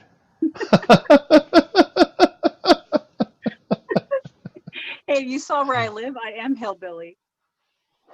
Oh, Maureen Johnson says, yes, Michael, I'm busy connecting the dots being dropped in front of me. I See, could take comfort in knowing why I'm here with all of you, just riding the wave. That's a nice, see, Right. that's a nice comment. You see, she always talks about you. No, she said That something one, about you too. She ah, says, this is wonderful to watch and see how you handle what is happening with grace and dignity, ready to move forward, very brave. I've been led to give thought to my reactions and interactions to what's happening. no, the reason I say that is she was up. Oh, She said something about you too. She says, okay, Brian, you're being rude. So, so she said something about you. well, she was at my camp out, and all she was talking about was you. Oh, Because You I'm because so know. he's the beautiful. handsomest man in the world. I Well, am so beautiful to me. Can't you I see? can see, I can see. I'm You're everything I everything have. I ever hoped for. Go There you ahead. go. Very Everything good. I need. You're everything we need. You are so You are beautiful so beautiful. to me. Maybe that one note he hits, he cut it. Whatever, he does something like that. Man, Yeah, you are the most beautiful human being on the face of the earth. I You're know. gorgeous. You're, you know. Are you I talking to can't Mr. help it. Bean? I'm almost Well, as yeah, beautiful. because my I'm almost girlfriend's as watching. I beautiful as can't. as beautiful as a tree. The course is being. I have to hide. I have to hide. I have to Yeah, hide that my beauty. It's too much for tone everybody. down that blinding light coming through there. Did you guys open up your mailbag today? We haven't done one in a while. Well, we should do the wisdom. The wisdom with the Swass quotes. Oh, you want to do that? Yeah, let's Swass get back quotes. into some of the old when we. Okay, let's do a Sass quote. Squash I, quotes. Swiss Squatch. Yeah, The let Coastal Squish Chick give a Squatch. number from 1 to 90. What is it? Or 1 to 100? What is No, it? no. We'll let our guest pick out a number. Pick out a number from 40 to 100 because I think the first part is like just like paragraphs and Sounds stuff. right. 40 to 100. 40 to 100. Pick a number, Coastal Chick. 75. 75. I picked 75. 75. 75. You hear me? 76 trombones in the big parade. 101 clarinets right behind. 75. Oh, 76 was good too. Okay. Flowers bloom in spring and provide us with their divine fragrances. The colors too are a boon and a healing power. Will your people, the humans, one day be more like flowers, refreshing the world with sacred medicine and brightening it with a rainbow of color? When will you decide which is your truth? A big, dark doom or a harvest of love, goodwill, and unity? You can choose and have that ability. Let's see all life. Hold on a minute. You can choose. You have that ability. Let's see all life choose to love. And that's from Tatel, Tata of the E, Tatan, Tatanta. Wow, that's heavy. Some That's heavy stuff there, exactly. man. That's like what they've told me. That's beautiful. That's some pretty heavy stuff. Yeah, that's a book that my friend Graham McSkimming wrote. Guess we should mention the author's name, and was kind enough to send me. So yeah, I need to get one of those. yes, everybody should. It's kind of like a little. How many books do you think have been written by Sasquatch? Like channeled or automatic writing by. So how many think? I mean, think that books you think are out there now? Well, the one I'm writing, which I'll probably never put out, has definitely been channeled by Sasquatch. They're guiding my Oh, hand. well, that's a good reason to sit on it. It's too far down my Facebook page now. It's about a year down. I'd have to take me months to come across it again. You mean you wrote the book on Facebook? Now I you wrote the book. refresh it. I wrote the book at work. I wrote my entire book at work. It's probably 300 or 400 pages. Wow. Did you save it in a file somewhere? I don't know, man. You know me. It's on It's all on Facebook. Well, I guess the Sasquatch aren't so important. It's like you want the living experience. No, I guess I'm going to have to. I guess I'm going to have to finish it. But the thing is, it's hard work. I don't like doing work. I like being creative. But when Yeah. the work starts, then I want other people to do it for me, Oh, okay. like organizing it and stuff. You're Like muted, some, by the Look, way. like you, Mr. Beans. Like you, Mr. Beans. You know. Anyway, was that question for Coastal Check as far as it's how a many question people for write? all, it's a question for all of us because I think it needs to be a public announcement that, hey, people, there's books being written by the Sasquatch. Sasquatch talk to humans, humans write it down. Yeah. Yeah. And that's a thing, you know. And I think what it was, the Sasquatch message to humanity or something, what, or Sasquatch speaks, one of them. Well, there's like about 5 or 6 different Sasquatch, or one Sasquatch, Chemo or Camus, and then there's about eight different people all writing down the same kind of stuff, and they've compiled it into books, and it's like amazing. So Oh yeah. There's Sasquatch Well, always a lot gospel, more. who knew? They're all, behind a lot all, of stuff we yeah, never thought. the people who are connected to them are all basically writing the same stuff, just with a different maybe twist on it. You know, it's all the same message. So, and yeah, I think anybody who has got a connection with Sasquatch and they're writing or or doing a pork and beans show or anything are being guided and supported by the Sasquatch. Absolutely. There's Movies, no they make question. movies, they make movies. Yeah. Yeah, there's literally no question about it. Yeah, I know that I will tell my husband something when I get like a mental image or a sharing or a feeling, and I'll share it with him. And then something will come up later when somebody will say the same thing, and we're watching a video or something, and it's identical to what was shared with me, and it blows him away. He's just like, "That's what you just said." He's yeah. Yeah. Because there's no coincidence. And when we're waking up, like that's one of the things that I No. started realizing right away, like, wow, there's just no such thing as coincidence, and it just really comes to the forefront and you really just see it. Yeah, it was really wild getting the realization that decisions that I thought were my own weren't necessarily my own, when they're just letting me know that they have a plan for me that they've had since there's no such thing as time. They have a plan for me. They already know what I'm going to go do in this lifetime that I have that I don't know. They already know, you know. They're Absolutely. they're nudging me and pushing me in certain directions they want me to go. So I've just basically had to say, okay, well, I'm open and let's see where this takes us. Yeah.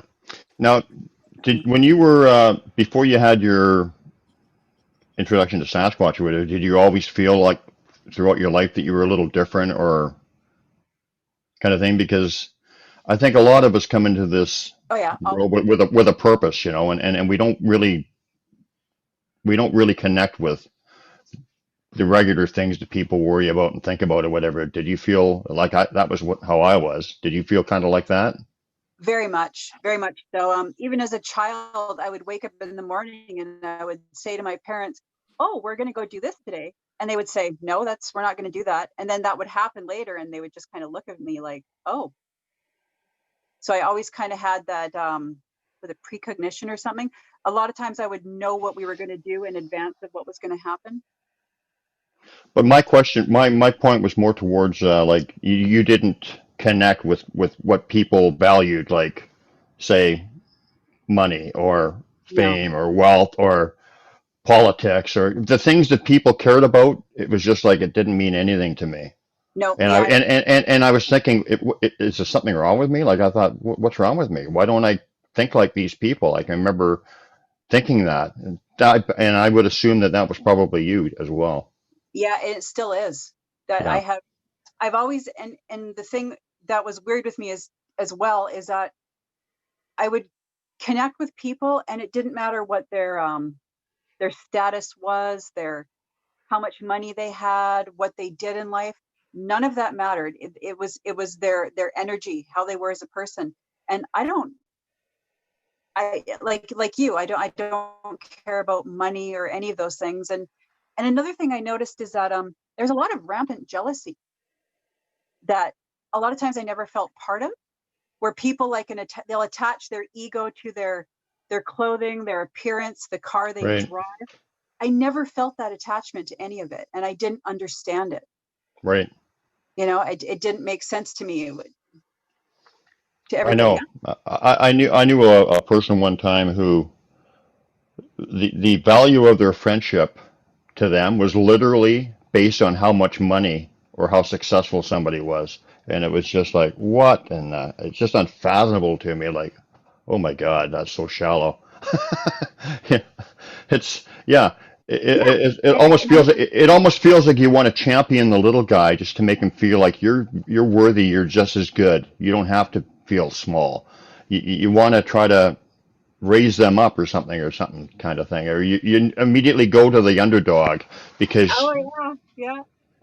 yeah. As in the very small school here, there was a boy, and I'm not sure. I was 5, and the other kids were calling him retarded, and they were surrounded him. And I was in kindergarten, and all these grade 7, 8 older kids were yelling at this teenage boy and calling him retarded and throwing things at him. And 5-year-old me left the playground and went over there like a little hurricane and lost my mind at them. I called them jerks and monsters, and I chased a group of like grade 7, grade 8 kids throwing rocks at them away from this away from this challenge boy that they were picking on. And there's always that sense of justice, that protect the underdog, take care of the weak. You know, as a kid, my mom would take me shopping, and I'd wander off, and she would always find me with a senior citizen. They'd always find me with a group of older people, and they'd be sitting there telling me their story. We'd be talking, and she knew if she ever lost me, that all she had to look at were seniors. She would find me. Yeah, I See, just, yeah, so that just speaks not to so the much. fact that that Yeah, just speaks to that you were brought into this world, with a knowing and just being, and when you were ready to be woken up or whatever, or the next step, that's what happened. But yeah, that rings so true. Rings so true. I knew that would be like yeah, that with you. I mean, it's just pretty common, really, with the people that they connect with. yeah. And Yeah. you guys have just connected with so many amazing people through your show. I think it's fantastic. And I can't see what Yeah. you're doing. It's funny, because when we started this show, well, I don't even really know. It doesn't even, it's so impromptu and so spontaneous or whatever that I still have a hard time even believing it's a show. And then I start thinking, well, look at all the people that we've had on here, all these amazing people. So Yeah, it's actually pretty fun and it's been pretty good, really, I love Amazing it. people. We've had amazing people. in spite of you. Yeah. Well, somebody's got to draw, man. Wow. Yeah, I tried to go outside and find some flowers to put in my hair, but I couldn't. I would have to kill one of my landlord's plants, pull it right out of the pot, so I didn't do that. I don't go to Sasquatch, they come to me, and I don't go to the woods come to me. Yeah, isn't that interesting? Because that part blew my mind. I thought, why am I getting these experiences when there's people out there, and they're out there every day, and they're actively seeking these connections out, these experiences out? And they came to me. All I did was put an introduction out there and said, hey, I respect you, and I know you're there. And if you ever want to speak to me, here I am. And then it happened. Yeah, that's the way to do it. But to the point that they connect with you, definitely. In my case, I was just walking my dogs by the dikes, and I got a mental. Well, I had mind speak, I guess. Go to the mountains, or it was a knowing that I had to go to the mountains, and Yeah. then from that point, everything I started connecting with people. Everything. I mean, it was just like it just took off like crazy. Like all just an avalanche of experiences and whatever. And it was so they do connect with you, definitely, and they do it in the time when They you're do. ready for it. And you know what? Amazing. They do. And what amazes me is that my husband's fully on board. He's like, okay, let's do this. Let's sell our house. Let's do a tiny home. Let's find out what they have in store for us. And that's not his personality. He's he was never into paranormal. He was raised completely different from me. He was raised in Toronto, and then he was in the military, completely different mindset. I grew up North Vancouver Island. Yeah. Wait a minute. Wait a minute. Is he a Leaf fan? I don't think so. He's not a Uh, sports guy. okay. Oh well. Yeah. I still like him. Because I'm from Ontario and that area too. I'm a big time Maple Leafs fan. I've have Hey, been talking with Beans. him about Sasquatch. Yeah. And I've had them chatting to me in one mental ear. And I've said to him, I'm like, how would you react with Sasquatch? Would you be scared? He's like, well, I don't know. I think I'd be fine. And then the female Sasquatch that was talking to me said that the young ones want to be the one to expose themselves to him, for him to have that wake up moment, and they're jockeying each other to make him like kind of like a kid's version of a boo to him. And she's not letting them, but she told him through me that she would trust him with her offspring, but that he would be, in her words, a very reluctant babysitter. Yeah. Oh, Robin McCrae. Remember Beans? She had the Sasquatch female come to her and ask if said she was tired and exhausted, and she actually, I guess, babysat the kids for a while. Wow. Yeah. Yeah. Wow. Kind of neat, eh? Yeah. Yeah. Absolutely. Beans, what are you doing? I'm trying to adjust your volume because you're like 10 times too loud. So I'm over here turning the volume up and down every time you talk to try to balance it out for Facebook. That's what Wait a I'm doing. minute. I thought you said my volume was good today. It's not now? It's gone back? I'm telling you, the more you talk, the volume goes up. I don't know if you're getting closer to I don't know if you're getting closer and talking like that. But, No, man. I'm just talking. I know I'm What? trying to get close to the I'm not microphone blaming here. you. That's the mechanical problem. But the thing is, it's like a blows your How eardrums out. how Blows your how eardrums could out. it be? You mean as I continue to talk, the volume goes up as I'm talking? I'm saying something's going on because it's an automatic thing going on Zoom and whatever it is, it's automatic. But your voice just goes up and up. Well, maybe the Sasquatch You have want. people complaining about it on the they can't even listen to it. Well, hey man, I'm a Yeah, that's what I'm compassionate. doing. That's what I'm doing. I'm trying to adjust your volume so that people don't get hurt. Oh, He's or more maybe I have something important to say the Sasquatch want heard, so they turn me up when I'm talking. Yeah, whatever. I don't know. I apologize. I can't figure it out. I've gone into my settings. I've been doing. I've actually. It's not like me Take it to out actually. right now. See what your settings say right now, and on the Zoom settings because they're the easiest ones. See if it works.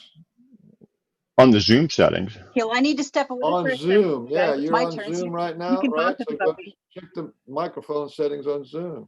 Okay, so go away so we can talk about you. Yeah, I'll be right back. You guys can gossip.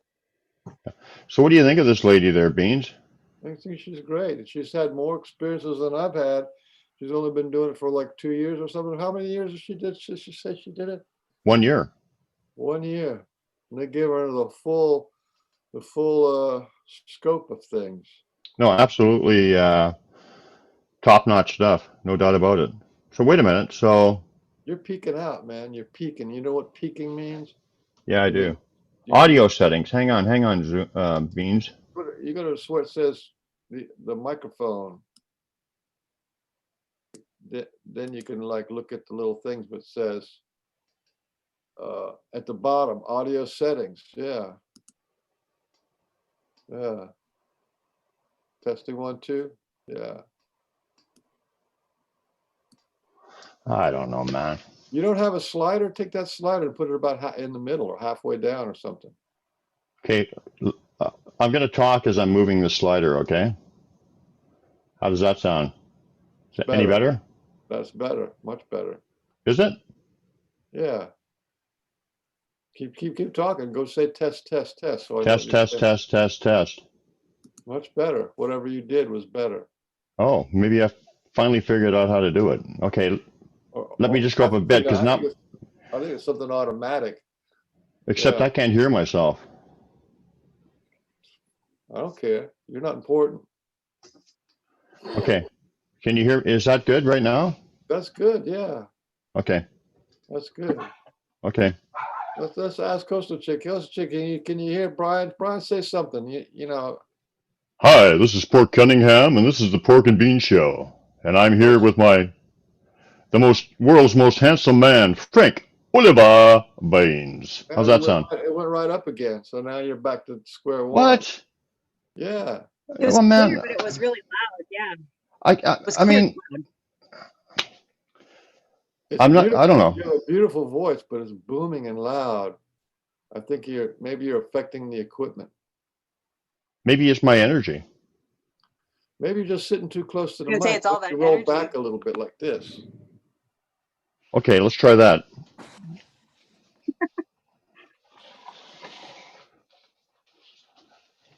Hi, my name is Pork Cunningham, and I'm here with my distinguished, honorable co-host, the world's most handsomest man, Frank Oliver Baines. Turn off your mic. Take off your headphones and turn them off for 1 second and try it again, because it's still too loud. I was What do you trying mean to get turn him them to come say hi, but he's being too shy. What are you talking about, Beans? Take my headphones off. And turn them off. See if that's the connection. That's what I'm saying. See if that's the connection.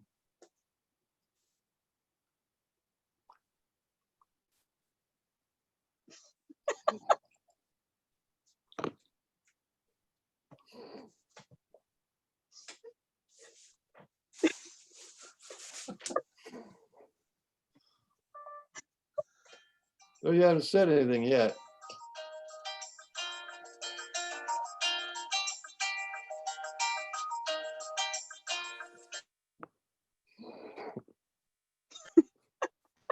How's that? You haven't done anything. Hey, my phone's ringing. That's professional. I keep my phone on during the show. Why are you so loud and everybody else is normal? Babe, I called Hey, you don't babe. say normal. Babe, I called you babe. What the heck was That's because that? I'm Was a so mistake. beautiful. I'm so beautiful. Well, maybe it's, yeah, maybe it's. I mean, if I was, you are so beautiful that if I was of that, I am so beautiful to me. if I was of that Oh, persuasion, now my cat's if if I was of that persuasion, I'd be all over you. Just move back a little bit and talk. You didn't even try that. And then, yeah, go sit on the bed. There you go. Hold on. Hey, I'll do the Burt Reynolds pose. Hey, I'm Port Cunningham, and I'm here with my distinguished, honorable co-host, Frank Oliver Baines, the Yeah, I world's think handsomest man. it's your headphones, man. Your headphones are what's doing every it. show like that. It's your headphones that are what's doing it. It's not the computer. It's your headphones. How's that look? It's a mic or something. How's this? It's a better That's pose, perfect. but You it's need to still do too every loud. show like that. That's perfect. Well, you know what? I think we should just Maybe stop. I should do it with me. I could do it without the headphones, but my landlord can. Earbuds. Instead of these headphones are like, what do they call them? They're what do they call them? They're Bluetooth, man. You're Bluetoothing the microphone right out. They're bluing your ears right off. Yeah. Hey, man, I'm sorry. I'll figure it out. Well, I'm just saying, it's something very simple to try, you know. But wait a minute. Remember when we were fiddling around earlier, Yeah. and you said that everything was cool, and now all of a sudden it's not. Yeah, and I also said the more you talk, the louder the volume goes. So every time during the show, it starts off nice, and then the volume goes up so bad, everybody goes like this. I can't hear. Well, I'll tell you what. I'll try to not talk, and I'll just do like one word. And why don't you just try talking soft? hello. Yeah, see? Hi, this is Pork Cunningham. Perfect. And I'm here We're with gonna my get back on the distinguished. bed and talk like that. Then all of a sudden, you Okay. guys show instantly goes to his adult-rated show. Oh, wait a minute. Okay, let me try that. Yeah, I'm going to do that. Hi, my name's Port Cunningham, and I'm here with my distinguished, honorable co-host, Frank Oliver Beans. And this is the Pork and Bean Show, everybody. Hi, how are you? That's fantastic. Yeah, best show ever. I love it. Is okay, is my voice lower? No, How about now? that, no, it's still too loud. Try turning the camera off. Anyway, I'm hoping that the show today is just magnificent and marvelous and full of a bountiful of good knowledge and goodwill. And we appreciate you all being here. Thank you so much for coming. Oh, that's awesome.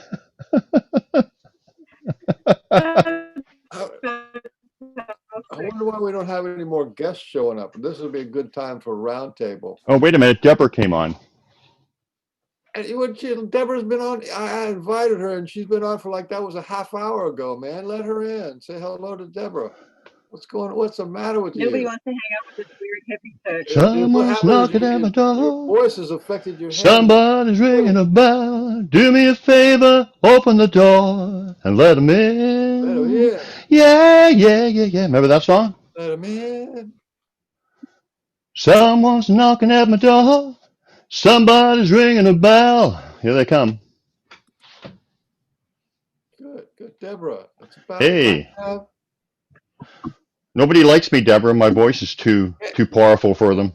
Gang up on Brian and tell him he's too loud. I've got the behind. A little loud. I can't. Look. That's polite for saying my eardrums are bleeding when they say Listen, they're trying to listen. be polite that you know. Listen, I'm a guy who never does any homework, never did homework in my life. I actually put a lot of time into trying to adjust my sound because I care. I care about the Pork and Bean Show. But I can't seem to resolve it, man.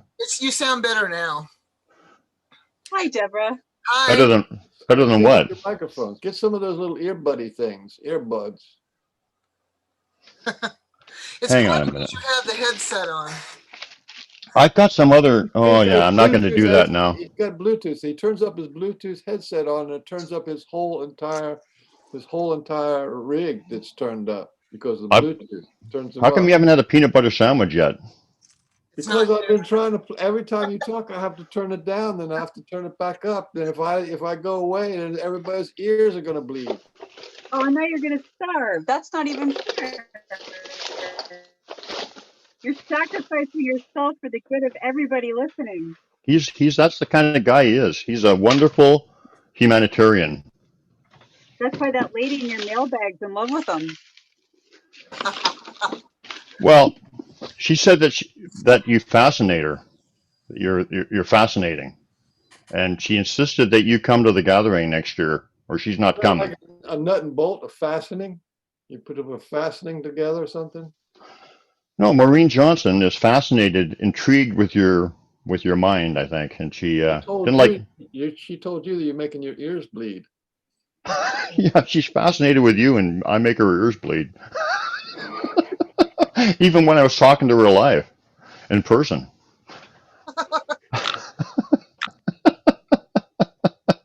So, but anyway, she take that guy out, man. You know, if somebody's acting weird in our group, then the spiritual side, if he's acting weird, it's not. We got 300, 400 people. Just kick him out. It doesn't matter. He knows he's weird. I checked, and he's not there. I thought maybe you. I thought I kicked him out because I saw that thread, and I thought, where's this guy coming out of the blue saying stupid stuff? You know. Well, I blocked him from my Facebook page 2 months ago. Okay, I can't comment on that because I just had a big, I don't know if download or just what clarity of no judgment. So I've got to stick with that. Let's talk about judgment. Issues. What's that? Sasquatch Yes. don't judge, or do they? Do the Yeah, they Sasquatch can't judge? through to us. We're judging. I want to do a whole show, actually, Beans. We're going to do a show some other time, but I want to talk about that, about judgment and stuff. But I mean, that to me, like, just is the biggest plague that humanity has, judgment. Yeah, the Sasquatch can't get Judgment. through to us when we're judging at all.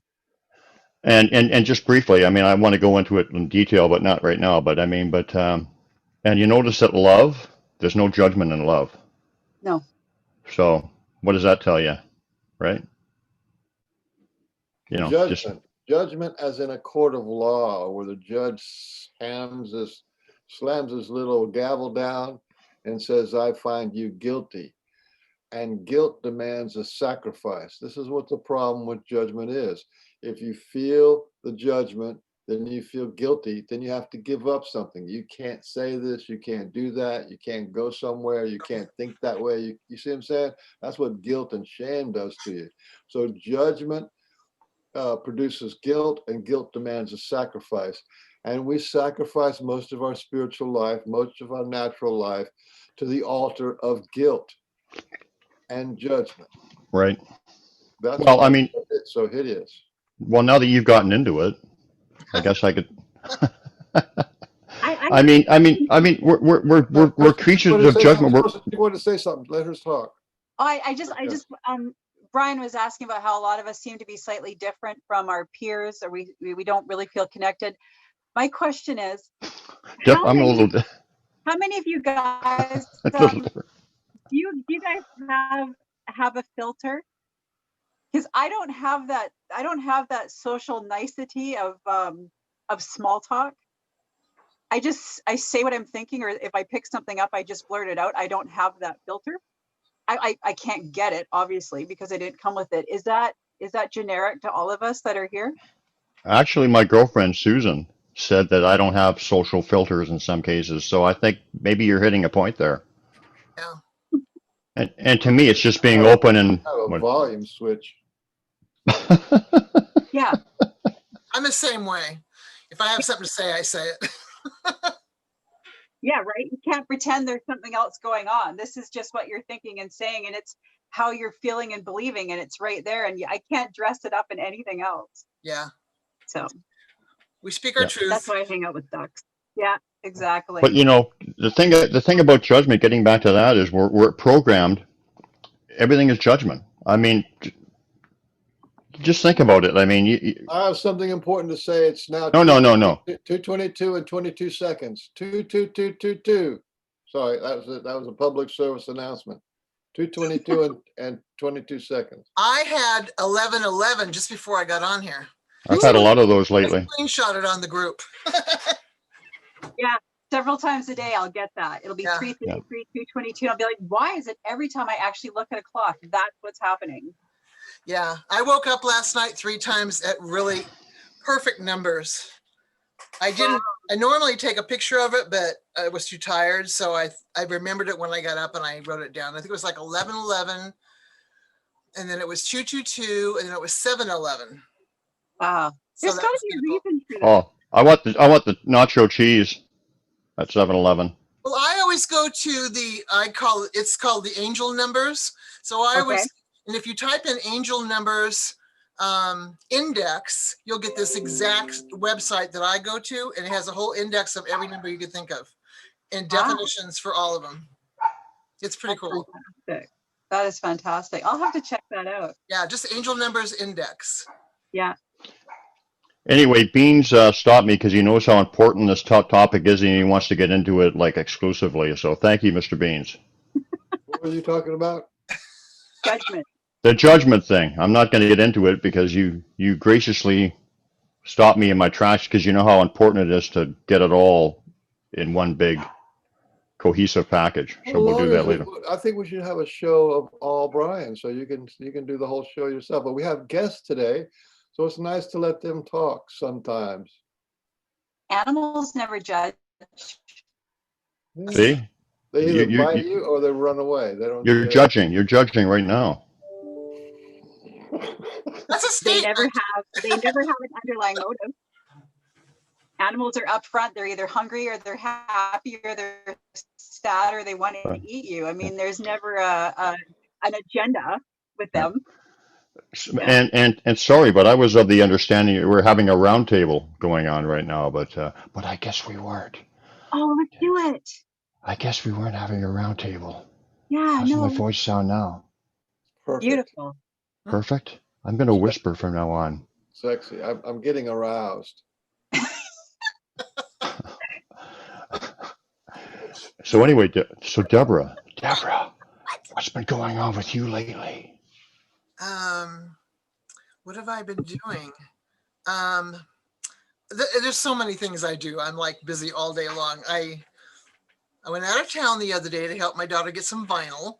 I'm working on a lot of paperwork here in the house because I'm trying to get a book organized, which should have wrote a long time ago. I went to Hobby Lobby and bought some really cool forest trees. Let me grab one and show you. See, this is trees. I was ahead of the game. We have trees. Wait a minute. Is she saying she's getting her book? Are they cute? Oh, wow, yeah. Yeah. And they break easy too. So, and then Hobby Lobby had this cute little Sasquatch. Oh, nice. Can you see him? I Yeah. can. Yeah. It was good. Yeah. So I put him in between the trees, but he's pretty small. I don't know. I do all kinds of stuff. I'm a very busy person. Well, so you're organizing your book, did you say? Well, Yeah, I I had her get I have a book that I wanted to write in 2009 when I got laid off in the recession. And it was going to be about adoption, how I found my birth mother in 5 days. And I never knew her. But then my spirituality kicked in after my son died. So I did some research on that. And then I thought, I started getting visions and stuff. So I don't know. I think the whole book's going to just be about my experiences. Well, could you maybe organize my book before you do yours? Are you 'Cause writing one? mine's already written, but I just don't want to organize it. Because that's Are you work. serious? Yes, I got about 300 pages done, but you know, Wow. when you have to put it all in paragraphs with punctuation I and can edit it for you. I did that when I was laid off. I had a spiritual reader come into my house for a couple hours and give me a reading. Then when he was done, he asked me if I wanted to edit his book he was putting together. And I went, I've never done that before, well, but I did. first off, I have to find it because it's about a year down my Facebook page. So Oh, wow. it's gonna be a lot of scrolling. You got a message from Maureen Johnson. She says, beefcake, pork cake. Beefcake, pork cake. She was talking about you, Mr. Beefcake, pork cake. It was the posing on the bed and whispering. That's it. You're taking your That show was to a it, whole new man. level. She's That driving was the it. girls wild. That was it. Then she left for a while and she came back and says, I'm back. I did the dishes, made a shopping list with my mister, and you were all still here, Deborah too. You know those videos, Girls Gone Wild? Well, that's my version, Pork Gone Wild. Oh, Anyway, I love it. I love it. did we interrupt you, Deborah? What were you? No, Oh. I'm just a busy person. I'm doing stuff all the time. Yeah, I'm just kind of organizing. I'm just kind of kidding about. Well, I'm not kidding about me organizing it. Judging by judging people. We want to talk about judging and judging and then judge people. That's what we want to do. Well, you want to get into that now? You want to? I can feel your heart bleeding. And you know, like No, I just want to go with what's going on. I actually want to do a whole show about that with you. I've got a new idea. It's going to be called Conversations with Frank Oliver Beans, and we'll do a whole judgment thing.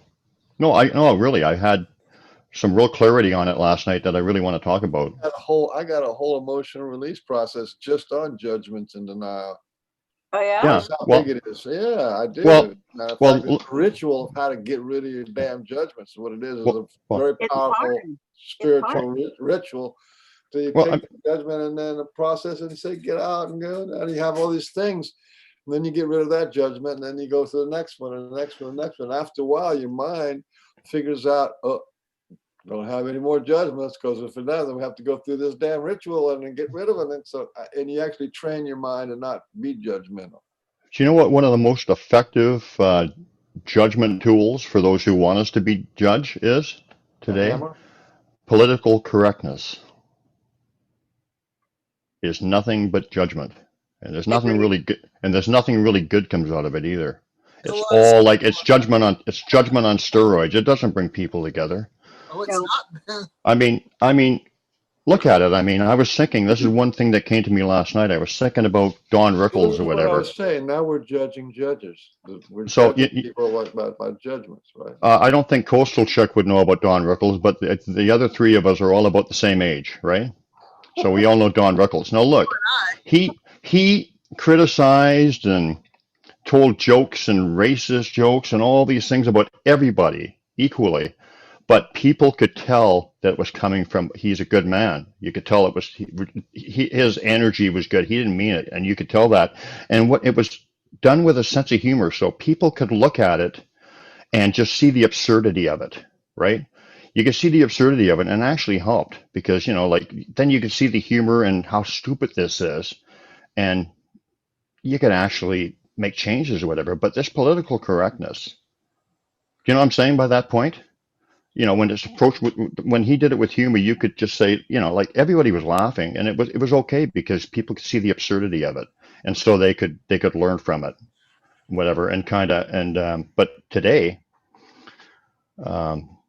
there's no learning from it. It's just like, you know, everyone's narking on everybody, everyone's getting fired for things they said 30 years ago. It's just it's judgment, and it didn't come around by mistake or by accident. No, it almost feels like it's intentional divisiveness.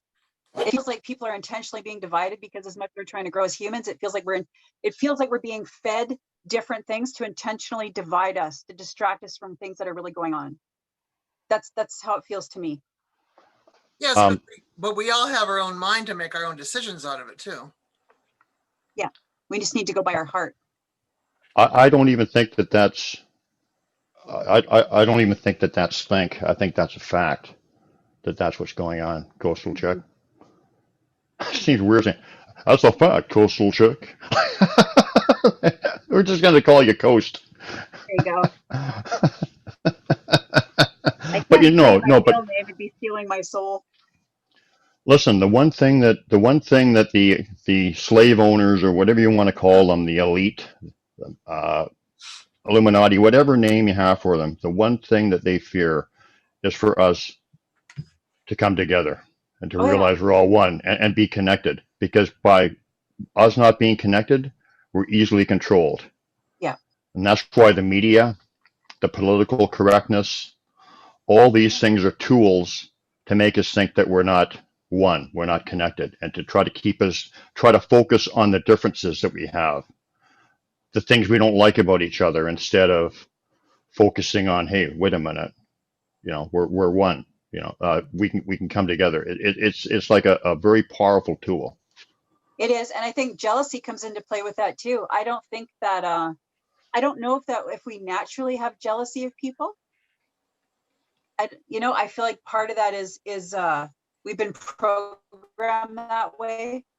You know, everyone's like, oh, I see that, I need that, I want that, I'll go into debt, I need that, it's the new shiny toy. If I don't have it, I'm not as good as the guy that has it. And I feel like jealousy is promoted to help divide people as well. Like I know personally that as a younger person now, as an adult, like I'm 45, so I don't feel jealousy towards people. Like when there's people I care about and something positive happens for them or they work towards something, I am so genuinely happy for them. Mm-hmm. You know, I want to applaud them. I want to be their cheerleader. I'm really happy. But then you run into people where if the shoe's on the other foot or you work towards something or you're excited or something happens for you, all of a sudden somebody will come across with this jealousy and they don't feel this genuine happiness or positivity for something that you've accomplished or you've experienced. Instead, it becomes a negative, a judging negativity, like, why do they get that? They don't deserve that. And it's divisive. Mm-hmm. And I don't know. What do you think, Deborah? What do you guys think? You know, what other people think is none of my business. I feel that, you know, I have my opinion. Yeah, right? I mean, if that's their opinion, everybody has their own opinion and they grow off their own opinion. I mean, they have to learn off of it. You know, I don't know. There's a lot of different scenarios, but I'm not jealous of people. I have a family member who thinks I'm jealous of, I won't get into names or anything, but I'm not. And I don't know why they think that. I'm not jealous of anybody. I'm me, they're them. No, me either. Yeah, They have a we're right all to their unique. We have our own fingerprint. I think people have a right to their own feelings. That's where they are in life. Yeah. You know? I mean, I was in a different perspective before my son was killed. Let's give that example. And then when he was killed, I needed to learn more. And I did learn more by reading and investigating and experiencing. So I came up with my own, my sharings and stuff are all my own experiences. I can't talk on something I don't know about unless I have experienced it myself. You know, just like when, you know, you think, you know, you believe in Jesus or whatever, you don't believe in him. But when you ask to see him and he comes to you right in front of you in a waking state, as you're waking, then you know it's real. So experiences are big for me. I have to have an experience. I like a validation. Mm-hmm. You know, validations are very cool. I wanted to ask Mr. Bean something on that. I mean, I think that you know, the media, um, peer pressure, all this stuff promotes jealousy. You Yeah. know, the culture promotes jealousy. But do you think it's something inside of us, or just something that we're taught, Mr. Beans? It- It's life or death to the Sasquatch people, because when they are judged as monsters, when they are judged as animals, when they are judged as some kind of meat, whatever it is, then people go out there and shoot them. People go out there and kill them, and they have factions of the government. So if Sasquatch takes a cow, then the government will step in there, and these guys will go out and hunt them and kill them. Sometimes they kill the whole clan, and this is the result of judgment. And it's the same kind of stuff. The white people judged the Indians as being wild Indians. They judged them, and they got this, and then they went out and killed millions and millions of Indians, right? And enslaved. So the dark side of judgment is huge. When they say that the Indians are 4/5 of human, and black people are half human, or whatever. It's just, those are judgments. But let me tell you, they're life or death. There's people right now killing Sasquatch, killing other humans, killing Dogman, you know, burning down the forest, all from these just ideas, which are judgments. You know, the Jewish bankers think they're better than everybody else, and the politicians think they're better than it's all this judgment, you know. I'm big, you're little, you know, that's a judgment. And the man is superior to the woman, and that's a judgment. You know, parents are superior to the child, and that's a judgment. You should do what I say, and who owns who, and judgment, judgment, judgment. And nobody's feeling their heart. When you judge, it's not usually from your heart. It's just from No. your concept of what's right and wrong. But Where does judgment come from? it comes from a fragmented mind, and a fragmented mind comes from an abused childhood. So it's not part of our DNA. I It's don't something think that's a learned behavior, is what you're saying? I think it comes from ego. The ego Yeah, is part of our it's generational. So you have generational trauma, you have generational wounds. You know,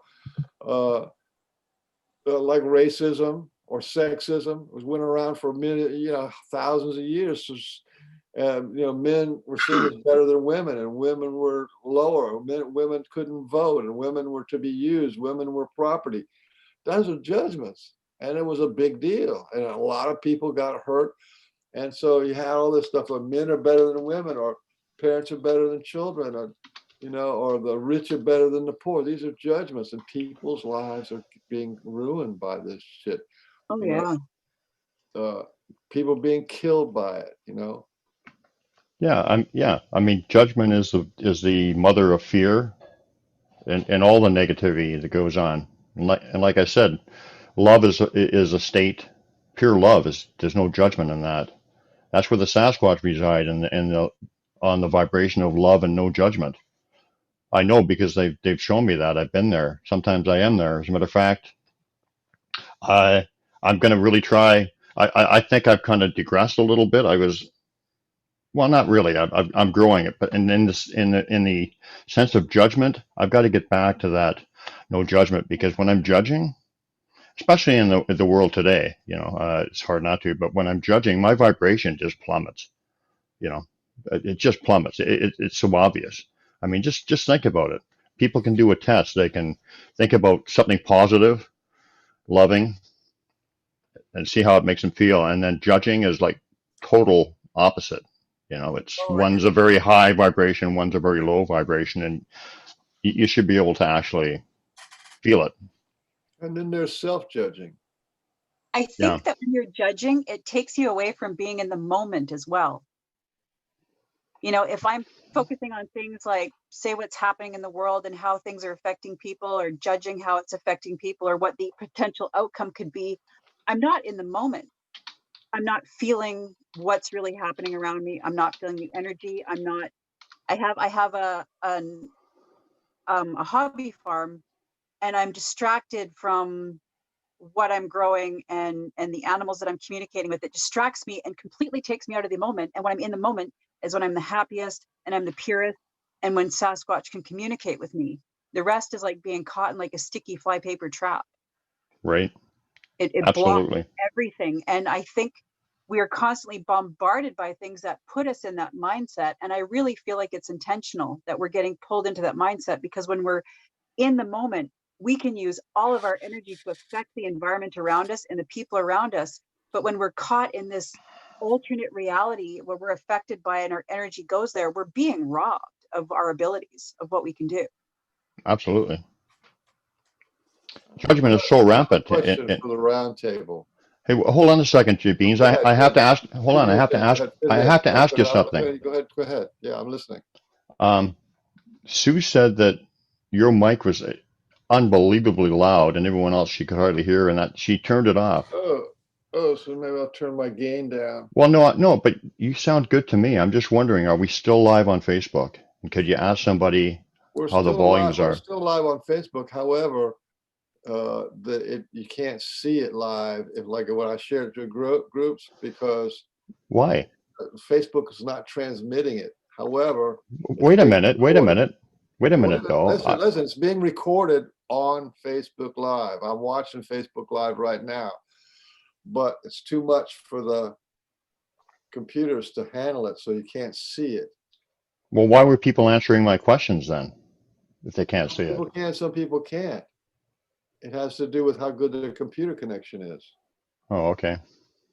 Well, anyway. Listen, we're at 2 hours and 41 minutes, so maybe we should wind it down when we get to the end of this.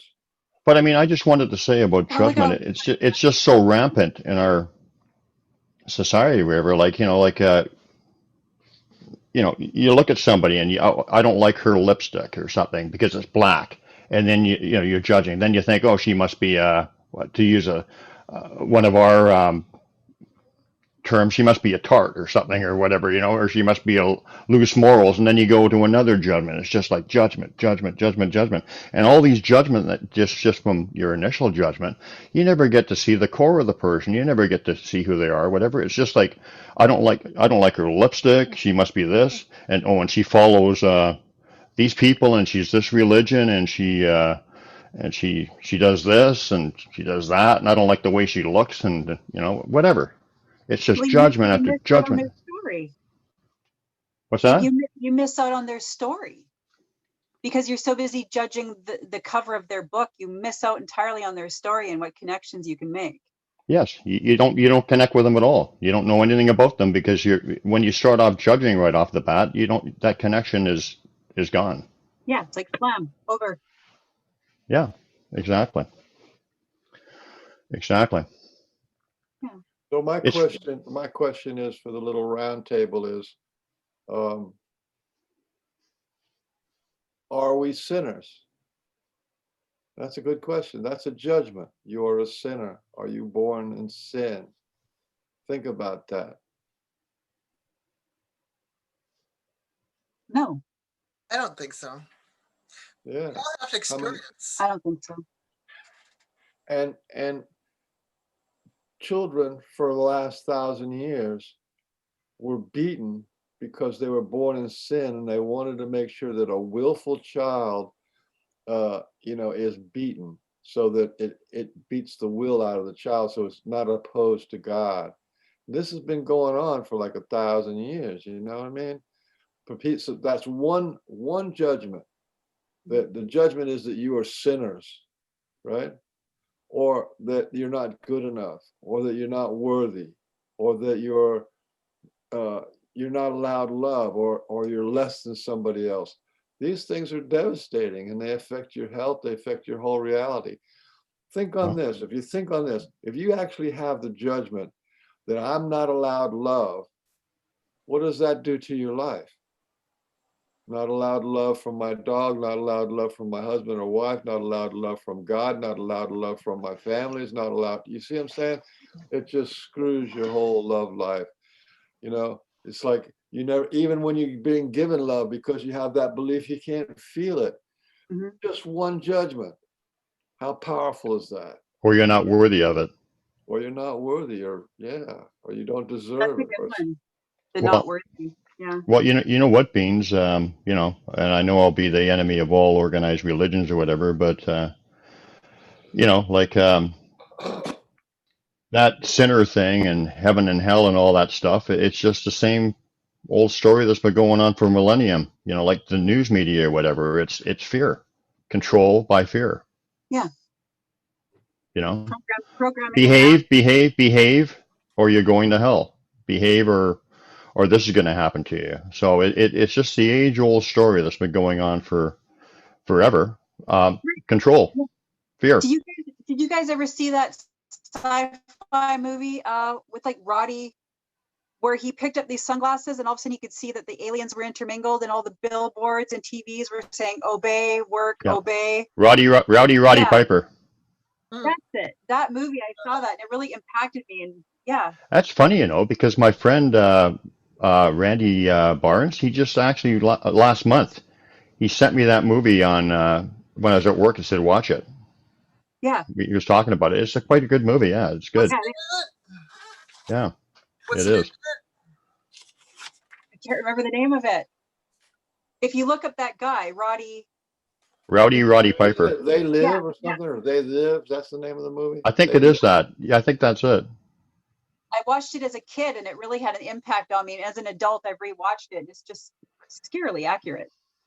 I don't watch TV, so if it's One on of the- Prime, Amazon Prime, I'll see it. I only see quality programming like the Pork and Beans show. yeah. That one you can actually go on YouTube and watch it. You can watch the entire movie, I think, free. Oh, YouTube? Yeah, and what was it called again? Yeah, They Live, I think. Yeah. Yeah. He had this great scene in there where he was trying to show the glasses to another guy. And so he's awake, right? He's awake. And he sees this stuff. He's seeing all this stuff, right? He says, look through these glasses. And the guy said, no, I won't. And they ended up getting in a fight, and they fought. It was like the longest fight in a movie. It was like about 3 minutes of these guys fighting and fighting and fighting and finally, he wins it and sticks the things on his face, right? And to me, that was the metaphor of trying to wake up people. It's like it's a struggle. I mean, you'd have to fight them to the very last breath to get them to wake up. Yeah. Okay, what is the name of it? They Live. I think. I think so, yeah. Or type in Roddy Piper movies. Oh, I think I found it. YouTube movies. It says rent or buy. The one you sent me, I got for free.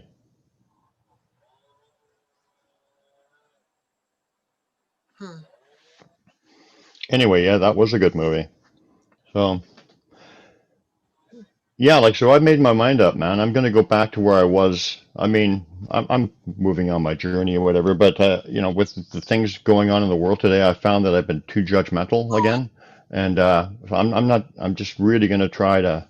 I'm just not gonna judge anymore, or I'm gonna really try get back to where I was because that's where I want to be personally. I found it. It's they Yeah, live. and you have, Sorry, go ahead. Yeah, because judgment, there's no positivity that comes out of judgment. It's all negative, negative, negative, negative, negative, and you just She never get wasn't to the. saying go ahead to you. She was saying go ahead to Coastal Chick. You didn't hear that part. I did hear that. oh, I was just saying that's awesome, Brian, that you're doing that. I find that I have to stop and check myself and make a conscious effort to be there because we fall out of that state of just being in the moment and we get caught up in that stuff, you know, and you have to consciously make an effort to not be there. You Yeah, have to make an effort to be in the moment and from your heart. You know, we but have to I've work at yeah, it because it's been in there so deep. but I've got that strong foundation of teaching from the Sasquatch people. So thankfully, when I am judging, and actually, you know what? I've always felt like that. So I guess the connection's always been there. When I'm judging, I feel dirty. It feels wrong. It Yeah. doesn't feel right. It feels like I shouldn't be doing this. It like stop it. Like it's like it just feels terrible. It's not something I want to do. So I'm constantly being uh, that knowing is being reinforced. So that's where I want I'm to be. very I put the link. too, so that's awesome. I'm very empathic, so I've noticed that I tend to hide away on my little farm with my animals because you don't have that judgment. And as soon as you're out with people, you really can pick it up or you can get caught in it. And I have to check myself or I'll notice it around me and I'll pick up the negativity. And when I'm home with all my animals, that's not there. It's a haven from that. Yeah. Yeah, like I said, it's so rampant. People aren't even conscious of it. It's just what we do. Yeah. You know. Yeah. So yeah. It feels like a collective thing. It feels like if you're around it, it feels like you get sucked into it sometimes. You know, I guess because everything's energy. If you're around people that are putting off that kind of energy, it's contagious. Yeah, but I think that we just have to, if you look at it from, we're all on our road, we're all on our journey. No one's ahead of anybody. No need for jealousy. No one's behind. We're just where we are because that's where we're at. Yeah. And so you shouldn't judge that person because they're just living their experience. They're living their lessons. Yeah. And their lessons maybe are something that are not our lessons, but um, you know, they're their lessons. So we should respect that, even though, You remember that poem I mentioned last week called that I said it was 3,000 words long that I wrote on the 91 freeway bumper to bumper, you guys? yeah, yes. I titled that Judgment Day, but it started in court. And then I finished it on 2 weeks driving on that bumper to bumper freeway.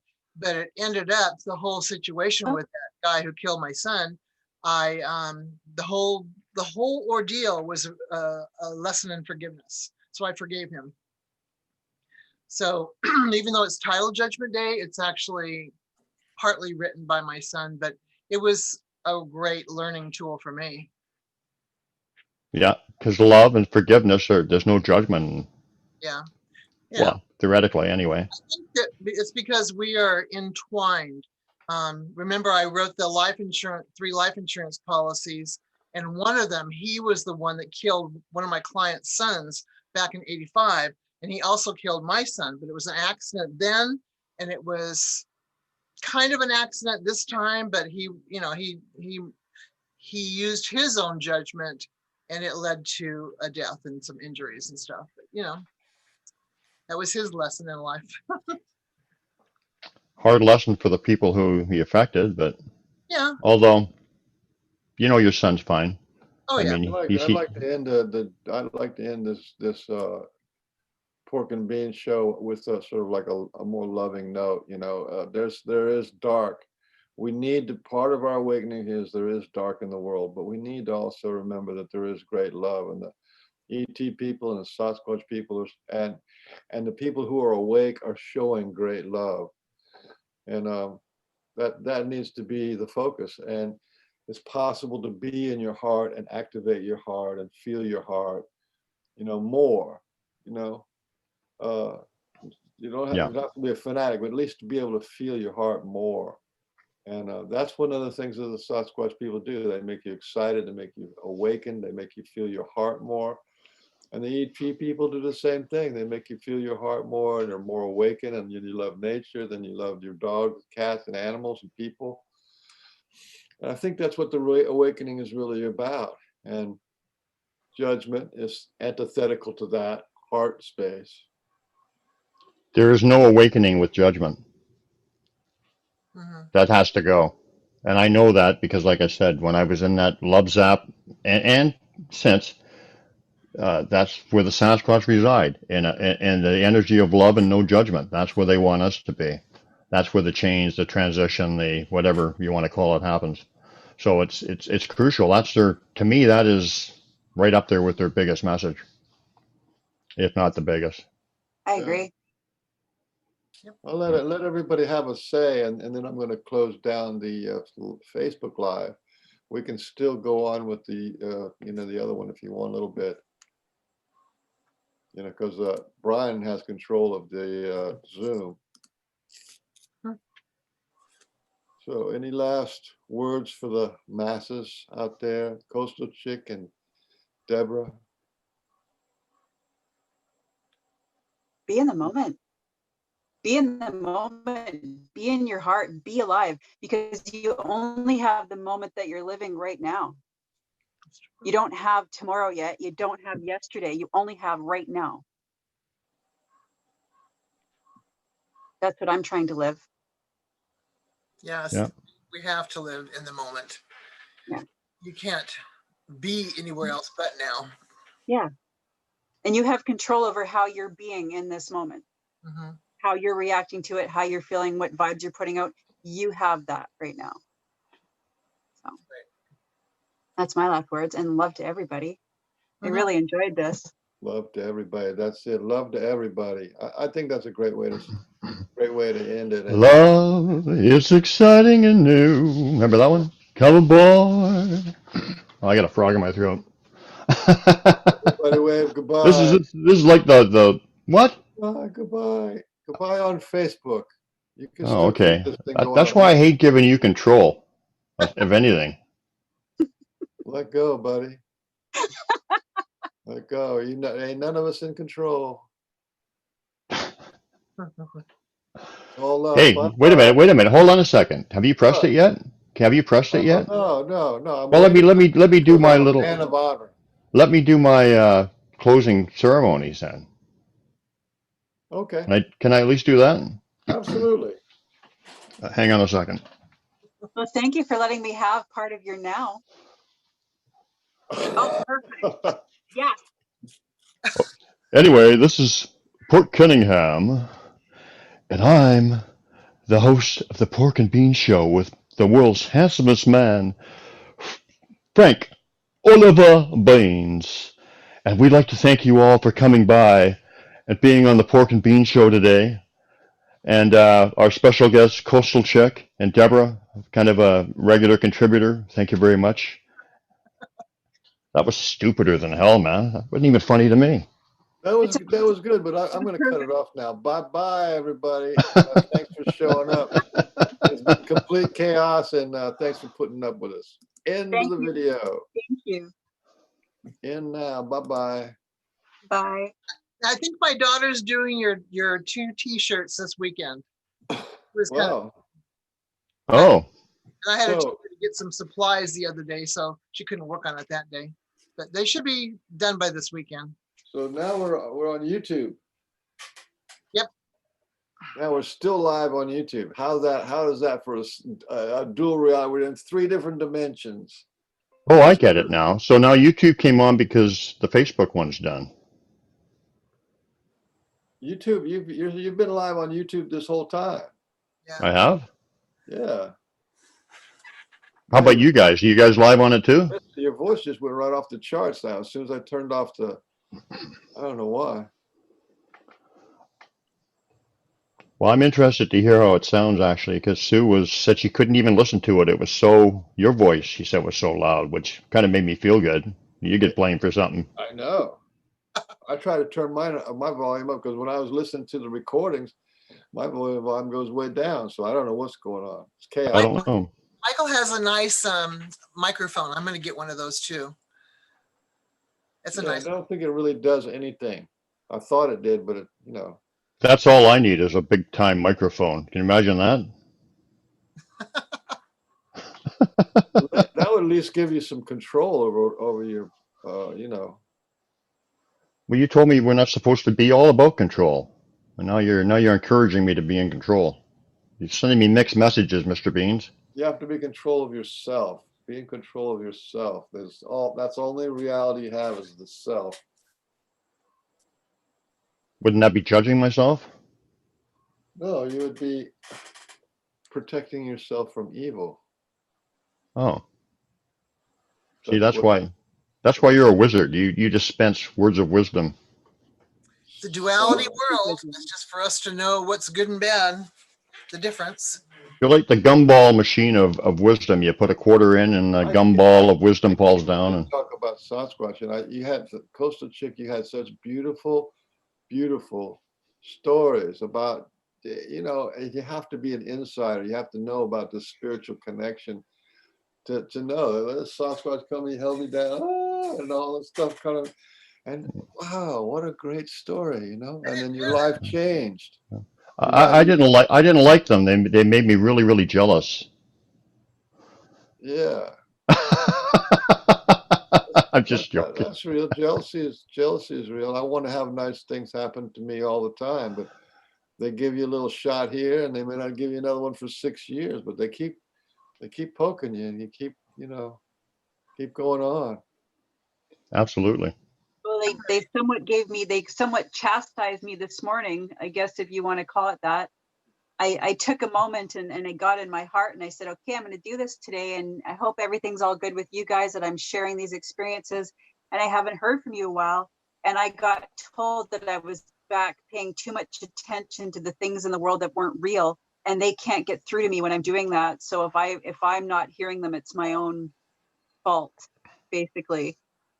And Right. it was kind of a gentle admonishment, but I felt like a chastised child. And I had to agree that it was 100% correct. And I need to be more in the now. Like you're saying, no judgment. I need to not get caught up in that because they cannot get through to me when I'm caught up in any of that. Yeah. I believe. Absolutely. No, that's perfect sense. Go ahead, Deborah. Oh, I just said I believe that. Absolutely. Yeah.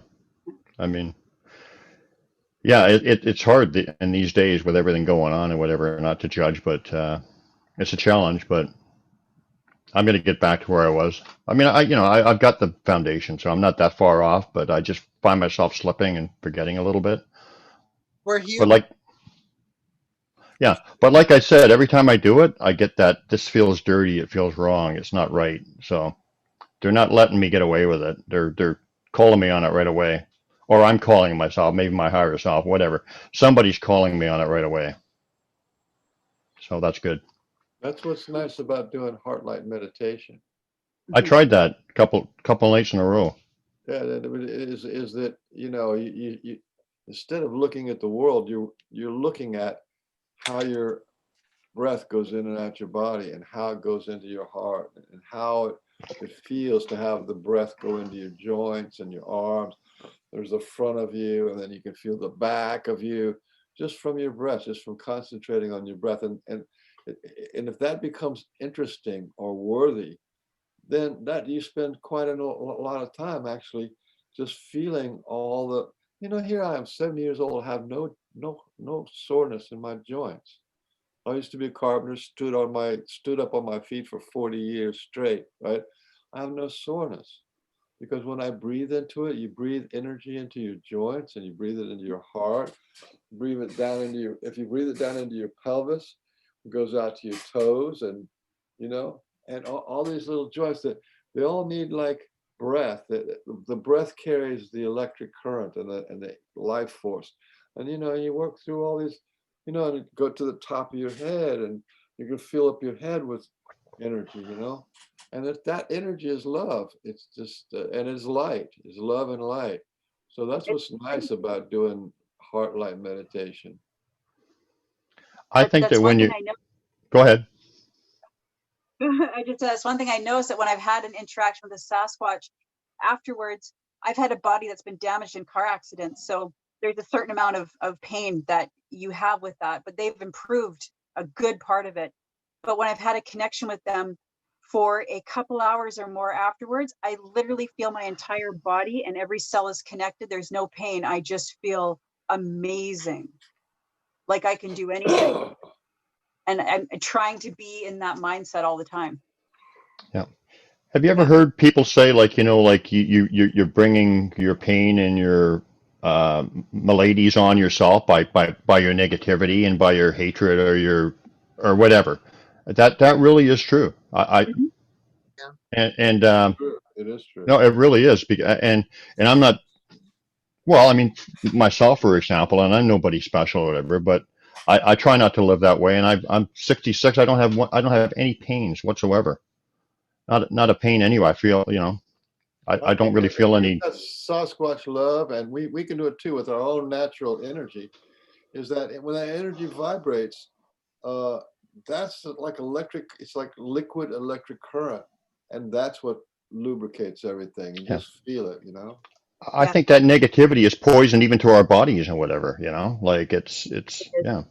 The Sasquatch showed me that it's almost like a black goo. It gets in us and it fills us, and we have to consciously try and keep it out because it infects us.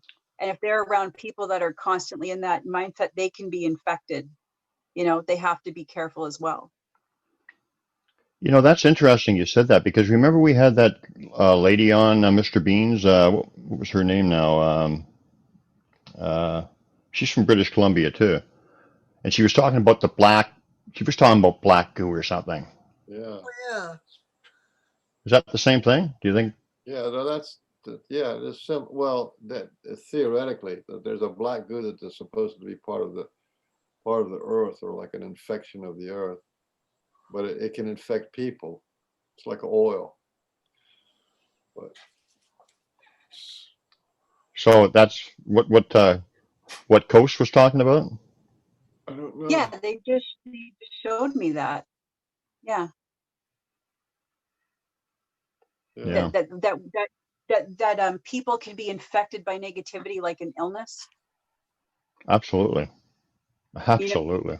it's just dark, it's over, and we can be infected that way. And we have to be conscious of that. And they're aware of it. They can tell when people are infected. They said that's part of how that's how they're trying to get people to wake up, because people are being poisoned. People are being poisoned so that they don't know their abilities. They need to be woken up, need to be filled with light to push the blackness out. Yes. Causes just And that's how we're, Part of it has to do with judgment too. That's what I was just going to yeah. say. Get rid of judgment, and everything will take Better, care of yeah. itself. Yeah. Everything will come into place. There's a really interesting scientific experiment they did with frog eggs and salamander. What they did is they took took a live adult salamander, and they had these little frog eggs, right? The frog egg's supposed to grow up and be a frog, right? So what they did was they took a laser and pointed the laser at the salamander. And this laser was like one of these scanning lasers that will produce an image, a holographic image. So it's a laser, the scanner that produces a holographic image. And what they would do is they took the holographic image of the salamander, the adult salamander, and projected it onto the frog egg. And they kept doing this, right? Then the frog egg slowly, how it becomes a little tadpole and gets its little legs. It eventually became a salamander. The frog became the salamander by the light of the image of the salamander forced on it, right? Now, when we have bad, so our energy field, right? When we have bad self-image, we have judgments and denials, we have these kind of things inside of us, right? It is exactly like a projector being projected into your body. So I'm not good enough. I'm not worthy. There's something wrong with me. I can't get what I want. All I get is grief, and life is a struggle. You have these things projecting. These are thought forms that are projecting into your energy field, and you get disease. Yeah, thoughts are You things. get Yes. disease. Thoughts are things, and Thoughts are things. they can stay there for a long time, 40, 50 years, until you let them go, until you find them and release them. You know, they're disease, but then when you look at them, it turns out that they were a judgment. There was Yeah. long-standing casting its shadow onto you, and that's what they would say would be the black goo. But it's very real. Absolutely. Did you guys ever see anything to do with Dr. Emoto, Messages in Water? Yeah. Did you? Because I thought that was such an awakening thing for me. I got to hear him speak live. I got to meet him, and I loved his Messages in Water and how different thoughts and words spoken at water changed the water, the molecular structure of the water. Yes. It cleared lakes. It was amazing. Or plants. Just Thoughts with are giving them things. love. Yeah. Yeah. And Plants too. Yeah. Plants. You tell one plant, I hate you, and and talk negative to it, whatever, and and the next plant you say, I love you, and you're beautiful, and and connect with it. It's gonna grow up to be there's going to be a marked difference in how it grows and how it looks. And yeah, it's true. I'm now in a position where I have my 5-year-old grandson now lives with us Sunday night through till Friday evening, and he's autistic, and he hasn't had some very good experiences up till now, and he's really, really thriving now. And part of that is I have to remind myself to be in the moment with him and be really conscious of the energy that I share with him. So it's kind of funny. He's autistic and he has a hard time processing his emotions.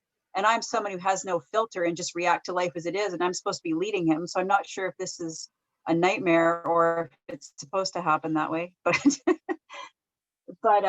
it's true, because when I really dig deep and I'm really conscious of the energy that I have around him, he's affected. You can see how he is affected with different energies. I did an interview with Mashiko Hayachi, who took over from Dr. Emoto. We did an interview with her. We talked about that, the crystals and how water affects things. Yeah. That's very real. So blessing water.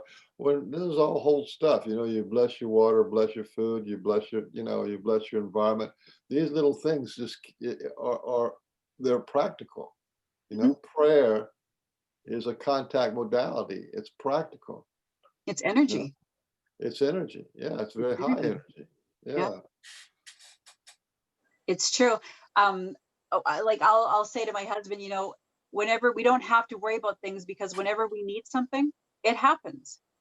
There has never been a time that we haven't desired something to happen or needed something to happen where it has not just unfolded for us. It's how it works. But that's also like a clearing, like one of the things that I say to my body is, look, you can eat anything, and you can deal with anything because you're magical, right? So I don't worry about what I eat that much. I eat kind of simple. It's not nothing, right? But I don't carry around this thing of like, don't eat the water, don't drink this, or oh, this is not organic, and a vegetarian, and don't kill. I don't do any of that. None of that. Whatever goes into my mouth, my body is magic, right? And it transmutes it into life and energy. Now, this is a program that I have. This is Judgment's a program that I have that is positive, and you have one too. You just said your program, which is everything works out for me, everything unfolds for me. You see, that's a positive program that you've installed into it's in your energy being, right? It may or may not be true, but because you have that in there, it's going to align the whole universe for that way. Yeah. It's true. You don't push the river. It flows by itself. As long as you're in alignment and you're in that flow, it works for you.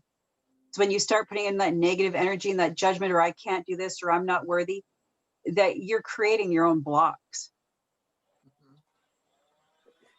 True. Which gets back to the judgment thing. Yeah. Okay, yeah, you do need to do an entire show on judgment. That's right. No, I want to do it because I had, like I said, I had a lot of clarity on it the other night. Yeah, we should, Beans. We'll do one. But did you turn your mic up or something, Beans? Or did you change something? Because Sue says that you are like booming loud. I've said this before, and like everyone else, you can hardly hear. Did you make some adjustments? I've been messing around with my speakers. So Well, whatever you've done is not good. Listen, here's what it is, okay? Walk this through in your mind. I'm on Facebook Live. So Facebook Live is hooked up to my microphone, right?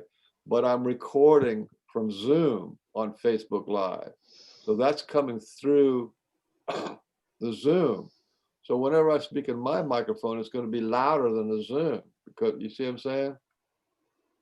Yeah, she's saying she had to turn it off because you were so loud that it was unbearable. Kind of like, which makes me feel really, really good. Yeah, because I did the same thing you did. See, I was judging you, and I was the one who should have been judged and put in my place. I was the center of sound. He sounds fine to me. He's not loud here. Yeah, but that's because you're on. It's because you're on the Zoom. If you had, so what happens is we have a failure of Zoom and Facebook compatibility. So, well, I think we gotta work out the technical difficulties here with the sound and all these different things. you got to figure out how to get this thing working right.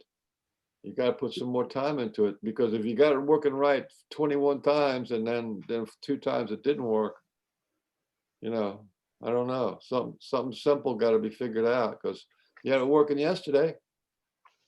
I almost feel like what is it, $15 a month?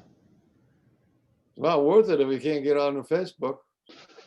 No, but I mean, I can afford an extra $15. I almost feel like sponsoring or buying you a subscription so that we can have like backup,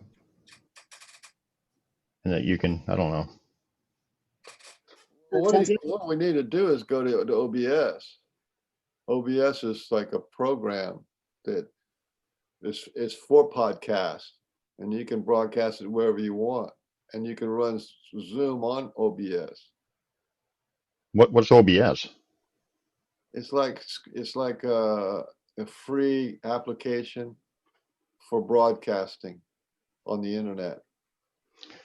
Well, whatever. I mean, open broadcast system, or open something like open streaming system, something like that. It's like a StreamYard. StreamYard is an application. You pay $15 a month for that, and then you can. That's what everybody else is using StreamYard, because they can post to both YouTube and Facebook at the same time. maybe I should cancel my Zoom and go on StreamYard. Well, what's nice about Zoom is because StreamYard, you have to do this whole rigmarole to get it going up. But the Zoom, you can get like 4, 5, 6 people on. It's a lot more fun that way. Yeah. Especially if everybody's laying down talking all sexy in their headset. Well, you guys, thank you so much for letting me be a part of your now. We've got a sunny day for the only one in 10 days, and I'm going to go play outside in paradise with my husband here. You haven't been excused yet.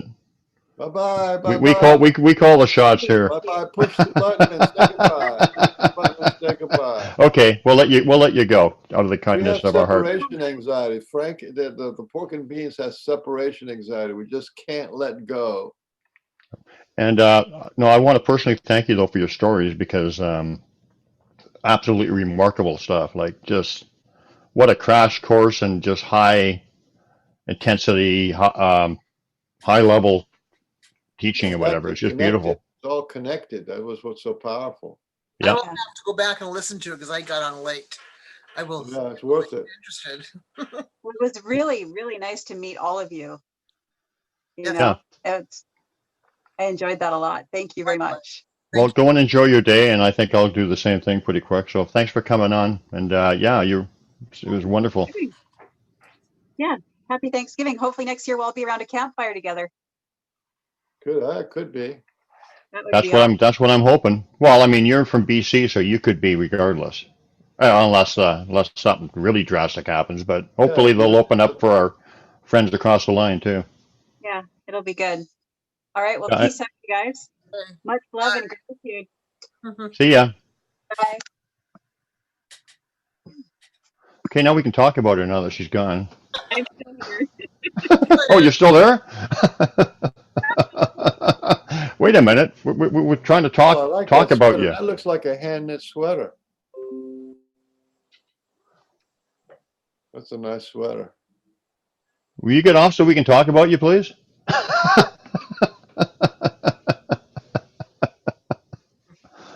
What is she doing? I guess I'll take her off. She She's said, kind of she said it's a sunny day where she's at, I guess in Canada. It's nice here because it's not sunny for a change. We have clouds and it's like overcast. I like that. It's really cool today. It's not hot. It's Yeah. raining here in Savannah. Is it? Georgia? Yeah. Mhm. Georgia. How do you pronounce it down there? Georgia. I don't know. You don't have an accent from there. No, my accent is sort of like Midwestern accent, but I lived all around the United States when I was getting my accent. How did you describe yourself before you saw that guru guy? You were kind of like a redneck hippie, Redneck hippie, yeah. more redneck, right? Yeah, depends. Went in and out. Well, anyway, I'm anxious to see how this actually sounds. But yeah, Beans, we've got to You got some editing to do. we got to get the technical difficulties out of here You ever somehow. figure out how to do the editing of the sound on your I can lower it, yeah. on your when you play it back to record it on YouTube or something, you can play around with the sounds. When if it's bad, you can turn some down and some up. Well, then I would have to do like put the scissors and do Right. it in individual sections and then So lower the every time you volume. talked or every time I talk, you'd have to cut them, and then you can adjust the volume. Yeah, I could do that, but that would be that'd be a lot of work. Yeah, that's why we need to get the mics figured out if we can, if it's possible. I don't know if it's possible. Maybe there's a tutorial on YouTube on how to do it. Yeah. Anyway, I'm going to go back and listen. I think it's your headphones, because your headphones are Bluetooth. So that's when you turn up your headphones, it's turning up the whole computer, and that's what's going on here. Yeah. You know what? Let me, I just want to try an experiment here. Oh. Oh no, I'm still recording. Okay. So yeah, Still recording, yeah. I guess I'll do that when, I'll stop the recording. Look, just take your headphones and turn them down and see if Deb can tell the difference in the volume of your voice. Just turn them down.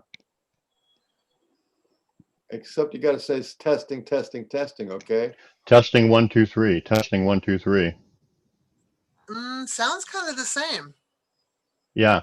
And it's worse because I can barely hear you. So, because I'm kind of deaf. When I took that week-long course on Zoom and I had my headphones on, they could hear me fine, but I had a hard time hearing them. So I have to learn how to do that myself.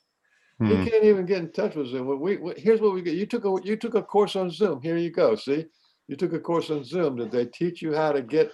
No. No. It was the hypnotherapy class I took. Oh, on that Zoom. Okay. Yeah. You need to figure out how it's, because the Zoom has this thing, right? He pays $15 a month for Zoom, so we can go for long hours and have a lot of guests. But it's supposed to have this function where you can go from Zoom to Facebook. In other words, You're welcome. Okay. I'll bet there's a tutorial on that on YouTube. They got everything. yeah. But so we did the show like 20 times, and now it's just quit working. Huh, I don't know. Anyway, I'm gonna go. It's Yeah, time I to am go. too. See you later. Thanks for Okay, taking care of business. Thanks for showing up. thanks. All right, catch you later then. Bye.